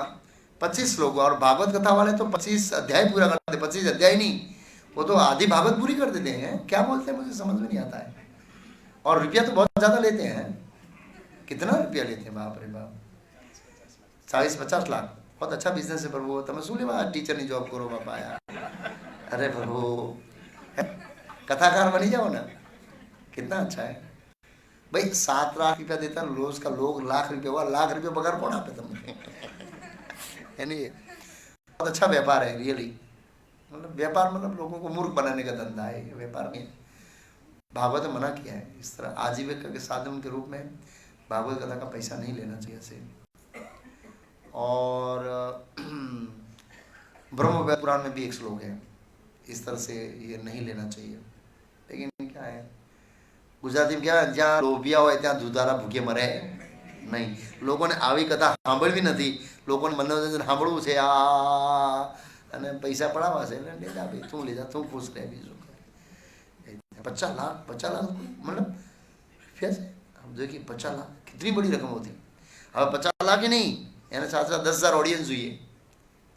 एक बार भागवत कथा आती 2 વર્ષ પહેલા મેં કોઈ પૂછ્યું મુરલી આ બધા ટ્રેક્ટર આટલા બધા કેમ?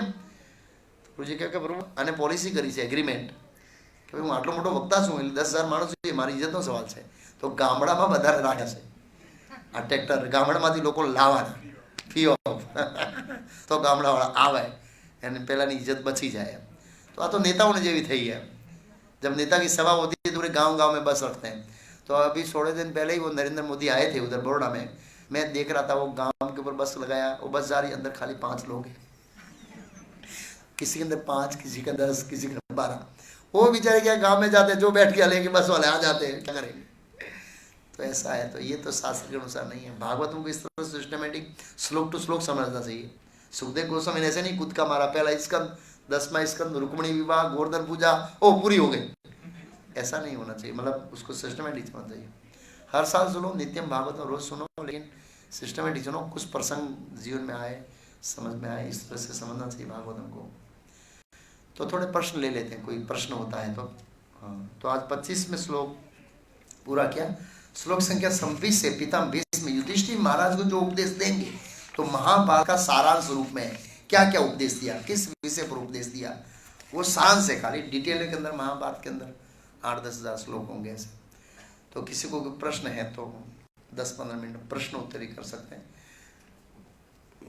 उसके बाद हम अनाउंसमेंट होगा, उसके बाद सब ऐसे। हरे कृष्ण। हाँ प्रभु हरे कृष्ण। बहुत कृतज्ञ प्रभु, बहुत अच्छी तरह आपने बताया। प्रयास कर रहे हैं प्रभुपा जी के पास। प्रभु जी जैसे आपने बताया कि कर्ण का क्या व्यवस्था था कि भगवान कृष्ण बुलाने पर भी वो उनका जो आज्ञा का पालन नहीं किया। क्या क्या? कर्ण। हाँ, जो भगवान उनको जो प्रस्ताव दिया था, हाँ, कर्ण का ऐसा क्या व्यवस्था था? अच्छा वो कल मैं बताया था, आज फिर से बता देता हूँ। कल हम अच्छा। नहीं थे। हाँ कोई बात नहीं। वो ऐसा था प्रभु कि वो मैंने 10 से इसलिए बताया, वो सीन कल इसलिए बताया, उसका कारण बताया। मैं कर्ण का प्रसंग क्यों बताया? कर्ण का प्रसंग इसलिए बताया कि युधिष्ठिर महाराज जब पितामह भीष्म को मिलने जा रहे हैं, उसका माइक का आवाज़ कम करो, मिलने जा रहे थे तो आगे युधिष्ठिर महाराज का रथ, पीछे भगवान चल रहे थे। मतलब इतना रिस्पेक्ट दिया युधिष्ठिर महाराज को, और वो कुबेर की तरह लग रहे थे। उसमें उदाहरण में वो आया। तो महाभारत वर्णन है भगवान कृष्ण राजदूत बन के आए। जब पांडव कहाँ थे? विराट नगर में थे। अज्ञातवास पूरा हो गया, राज्य नहीं दे रहे थे, अलग अलग दूत आ रहे थे, जा रहे थे। भगवान ने बोला मैं ट्राई करके देखता हूँ, मैं एक बार जाता हूँ। तो भगवान स्वयं हस्तिनापुर आए और हस्तिनापुर समझाया, और भगवान ने प्रस्ताव रखा 5 पांडव है, वो क्षत्रिय है, इसलिए वो दूसरा आजीविका का साधन स्वीकार नहीं कर सकते, वो राज्य ही कर सकते हैं। 5 गांव, तो 5 गांव का 5 राजा बना दूंगा। दुर्योधन का बोला सोई की नोक कितने भी जगह नहीं दूंगा। और भगवान ने भगवान को बंदी बनाने का आदेश दिया दुर्योधन ने, इसको बंदी बना दो, और भगवान ने विराट रूप बताया और वो सब घटना हो गई। बाद में भगवान बाहर निकले और जा रहे थे, वो जाने से पहले महारानी कुंती के महल में गए और वहाँ कुछ बात हुआ।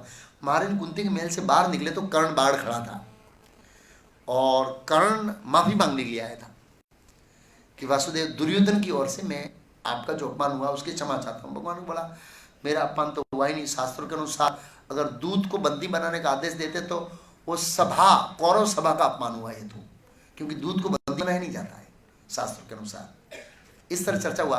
फिर भगवान का कर्ण, मुझे आपसे एक व्यक्तिगत बात करनी, पर्सनल, साइड में आओ मेरे साथ। तो सात्यकी उनके रथ में थे भगवान कृष्ण के, तो भगवान सात्यकी को अलग बोला और कर्ण के रथ पर चले गए और कर्ण को बताया कि यार तू अधर्म के पक्ष में क्या कर रहा है यार, तू तो धर्म का पुत्र है, देवताओं का पुत्र है, और अंततः बता दिया तू कुंती का पुत्र है, ऐसे बताया, सब रहस्य बता दिया भगवान ने।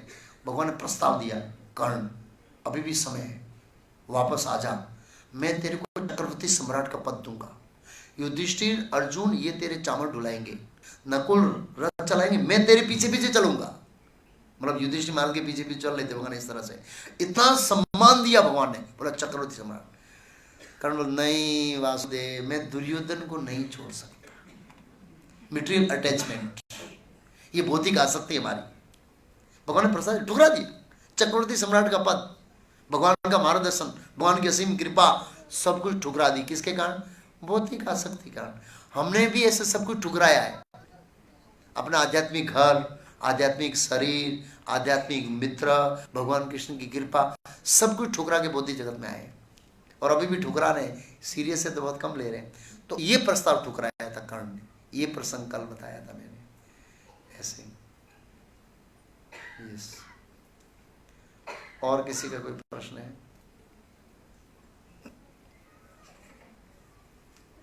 हरे कृष्णा प्रभु जी। हाँ प्रभु।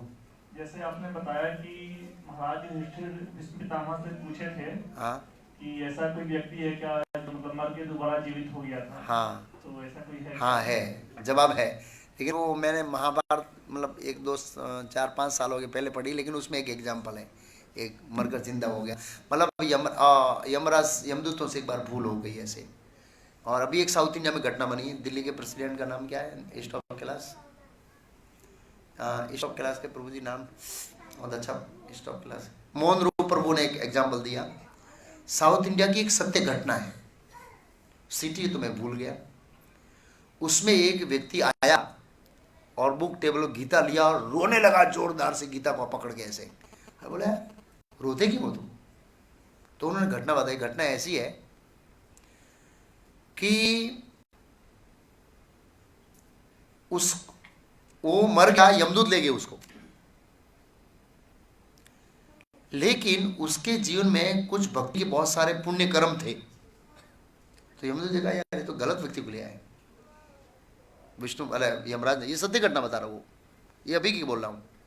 तो वापस छोड़ दिया कोई। तो यमदूत वापस जब आ रहे थे तो उन्होंने बोला अगर तू नहीं चाह रहा कि हम दूसरी बार तेरे को पकड़ के ले जाएं तो यहीं पास में इस्कॉन का बुक टेबल है गीता का, वहां से गीता ले लो और सीधा है। मन सत्य घटना बता रहा हूँ प्रभु, वो प्रभु बोल रहे, वो मोहन रूप प्रभु बोले, इतने रिस्पॉन्सिबल व्यक्ति ऐसे नहीं बोल रहे वो। तो वो ले आया, बोला मेरी जीवन में ऐसी घटना घटी ऐसे। तो ऐसे मरकर जिंदा हुआ ना, ऐसे सत्य घटना है, इस तरह से पक्की घटना है। तो इस तरह से कई सारे इतिहास है ऐसे जहां पर, ये तो अभी घटना है लेकिन इतिहास में ऐसी युधिष्ठिर महाराज ने 2-3 पितामह भीष्म में घटना बताई ऐसे। और हम कई बार देखते हैं ना, वो जलाने जाते हैं और फिर कुछ इंगली हिलती है, जिंदा हो जाता है। तो कई बार क्या यमदूत तमोगुणी होते हैं, तो ईश्वर क्या है, बहुत सारा लंबा लिस्ट होता है। रमेश भाई फलाना भाई पटेल जामनगर, अब 2 रमेश भाई को किसको ले जाना है? कई बार दोनों को ले जाते, चलो यार वहां जाके देखा जाएगा। तो यमराज 1-2 वापस भेजते थे, और तो अब फिर थोड़े फोन करके पूछे यमराज ये 2 है, सेम नाम है, सेम सिटी है, सेम उम्र है, क्या करूं? तो ऐसा तो है नहीं, ऐसे बोला। तो कई बार ऐसे अजामिल के केस में ऐसे हुआ ना, अजामिल केस में जी यमदूतों को भूल हो गई है, ऐसे क्या बोलोगे वो बताऊंगा अगर कथा के बाद, ऐसे इस तरह से। तो वो है दृष्टांत, महाभारत के अंदर दृष्टांत है। यस, धन्यवाद प्रभु। हरे कृष्ण प्रभु। प्रभु जी प्रश्न ये है, हाँ जैसे कि आपने बताया जैसे कि भगवान सभी भक्तों की परीक्षा लेता है, हाँ ये पांडवों की भी भगवान ने परीक्षा लिया। यस पांडवों के साथ भगवान कृष्ण भी थे, जब परीक्षा ले रहे थे हाँ तो भगवान जो उनके पास समस्याएं आ रही थी हाँ उनका निवारण करने का एक रास्ता भी दिखा रहे थे। हाँ तो ऐसा क्या हमारे साथ भी होता है, या कि हमारी भगवान परीक्षा ले रहे हैं, हाँ उन परीक्षाओं से हमें एक रास्ता देने के लिए भगवान हमें क्या दिशा निर्देशित करते हैं? हाँ जो कर हमें फील नहीं होता है, अगर फील होता है मतलब कि अगर दिशा निर्देशित कर रहे हैं तो उसको हम फील कैसे करें कि हाँ भगवान हमें कुछ गाइडेंस कर रहे हैं? हाँ, तो बहुत अच्छा प्रश्न है। तो भगवान दो तरह से दिशा निर्देश करते हैं। एक तो परमात्मा रूप में, लेकिन परमात्मा रूप में अभी की स्थिति में हम भगवान की आवाज़ समझने में असमर्थ हैं। परमात्मा की आवाज़ समझने में व्यक्ति कब सक्षम होता है? जब उसका हृदय क्या होता है? शुद्ध। जब तक हृदय शुद्ध नहीं है वो परमात्मा की आवाज़ नहीं सुनेगा। जिसका उदाहरण देते हैं कि जब रेडियो में वो वाणी आती है, जब तक वो ट्यूनिंग सेट नहीं होता तब तक बहुत सारी आवाज़ आती है, ची चू इधर उधर उधर उधर मिक्सिंग आवाज़। जब एकदम चैनल पूरा एकदम फिट हो गया है तब जो वो बोलना चाहता है दूरदर्शन से वो सुनाई देता है। तो जब तक हृदय अशुद्ध है तब तक बहुत सारी उसके अंदर मन की आवाज़, भौतिक इच्छाओं की आवाज़ रहती है, परमात्मा की आवाज़ रहती है। लेकिन जब हम बद्ध अवस्था में हैं तो गुरु का मार्गदर्शन वो भगवान का मार्गदर्शन है। साक्षात धीरेन्द्र समस्त शास्त्र, गुरु भगवान का प्रतिनिधि है। तो गुरु के माध्यम से भगवान मार्गदर्शन देते हैं और सेम टाइम परीक्षा करते हैं, दोनों है। तो इसलिए बताया उसमें कि जो ब्राह्मण मीन्स गुरु, वैदिक संस्कृति में क्षत्रियों का गुरु ब्राह्मण होता है वो बताया, और धर्म और भगवान का आश्रय लिया है तो वो तो परफेक्ट है। तो हमें इस तरह से तीनों का आश्रय लेते हैं। तो परमात्मा रूप में अगर हम गुरु के आश्रय में हैं, भगवान तो सबको मार्गदर्शन देने के लिए उत्साही है, लेकिन हम लेने के लिए उत्साही नहीं है। तो अगर हम किसी एक्सपर्ट गुरु के मार्गदर्शन में हैं, गुरु साधु शास्त्र के अनुसार मार्गदर्शन ले रहे, तो समझना चाहिए भगवान हमको मार्गदर्शन दे रहे हैं। ये उसका मापदंड है। ऐसे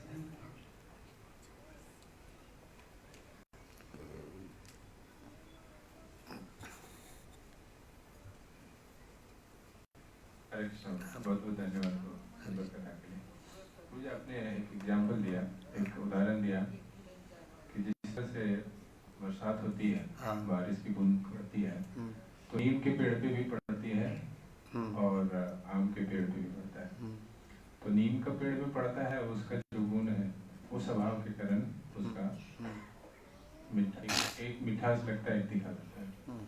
तो मेरे मन में प्रश्न ये है, जिस तरह से भगवान सबके लिए दयावान है, सबके समान रूप से हैं, तो हम जिस तरह से लोगों के को प्रचार करने के लिए जाते हैं तो हम भी सभी को समान भाव से देखते हैं, एक प्रचारक समान भाव से देखते हैं। यस, कुछ एक्सेप्ट करता है, कुछ नहीं एक्सेप्ट करता है। तो ऐसा जो है वो उनके स्वभाव पे छोड़ देना चाहिए या कैसा?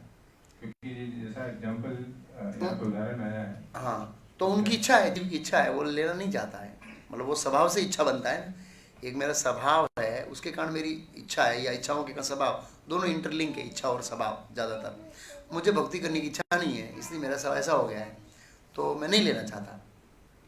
तो वो उनकी है। हमने तो भगवान की ओर से सबको समान रूप से आध्यात्मिक ज्ञान देने का प्रयास किया, लेकिन वो लेने के लिए तैयार नहीं। तो वो उसके लिए रिस्पॉन्सिबल है। वो व्यक्ति रिस्पॉन्सिबल है उसके लिए। उसने अपना स्वभाव ही ऐसा बनाया है कि आप क्या कर सकते हैं, कुछ नहीं कर सकते हैं ऐसे।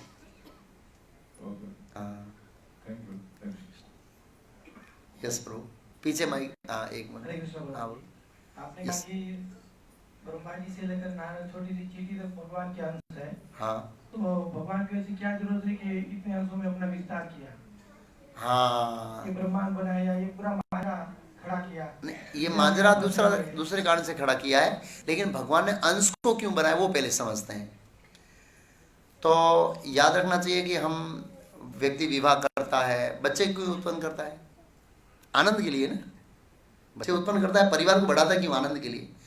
तो शास्त्रों में क्या, आनंदो अभ्यासात, भगवान स्वभाव से भी आनंद के आकार है, और अपने आनंद को बढ़ाने के लिए उन्होंने अपने अंश को उत्पन्न किया है, अंश बनाए। और याद रखिए भगवान अनंत है, इसलिए उसके अंश भी अनंत है और उसका आनंद भी अनंत है। भगवान का सब कुछ अनंत है, मतलब कोई लिमिटेशन नहीं है कि वो 5 बच्चे हो गए तो संतुष्ट, क्योंकि भगवान अनंत है। इसलिए भगवान का आनंद लेने का जो वृत्ति है वो भी अनंत है। तो उपनिषदों में ये कहा है कि भगवान ने अपने आनंद को बढ़ाने के लिए अपना ही विस्तार अपने अंशों के रूप में किया। हम भगवान के अंश हैं, और ये भौतिक जंजाल है, ये भगवान ने अपनी इच्छा से नहीं बनाया, ये हमारी इच्छा के कारण बनाया है। हम सब पहले गोलोक वृंदावन वैकुंठ में थे, लेकिन भगवान की आज्ञा का उल्लंघन किया और स्वतंत्र रूप से भोक्ता बनना चाहते थे। इच्छा द्वेष समुत्थेन दंड मोहेन भारत सर्गे यान्ति परंतप। सर्गे में सर्जन के समय जन्म होता है। तो हम त्रिशूल वर्ण थे पहले आध्यात्मिक जगत में। प्रभु जी ऐसा कोई पुस्तक में है कि हम गोलोक में थे और यहाँ से हमारा पतन हुआ और हम यहाँ पर आए? पतन हुआ आचार्यों का कहना है, और भगवान कहते हैं इच्छा द्वेष दंड मोहिन भारत। इच्छा द्वेष दंड मोहिन भारत कहते हैं भगवान। इच्छा और द्वेष, इच्छा मीन्स भोग बनने की इच्छा और द्वेष मीन्स घृणा। वो जब वो उनसे द्वंद मोहन, उनसे द्वंद होता है, सरंगे यान्ति परंतप, सर्जन के समय वो जन्म होता है। भगवद गीता में ऐसा बताया। और मैंने बताया भगवत धाम वापस चलो, न तद भासते सूर्यो न ससाको पावक यद गतवा निवृत्त तद धाम परम। धाम मेरा है, वहाँ वापस चलो। वापस चलने का मतलब क्या, वहाँ से आए हम लोग, इस तरह से ऐसे बताया। हाँ पीछे कोई दीजिए।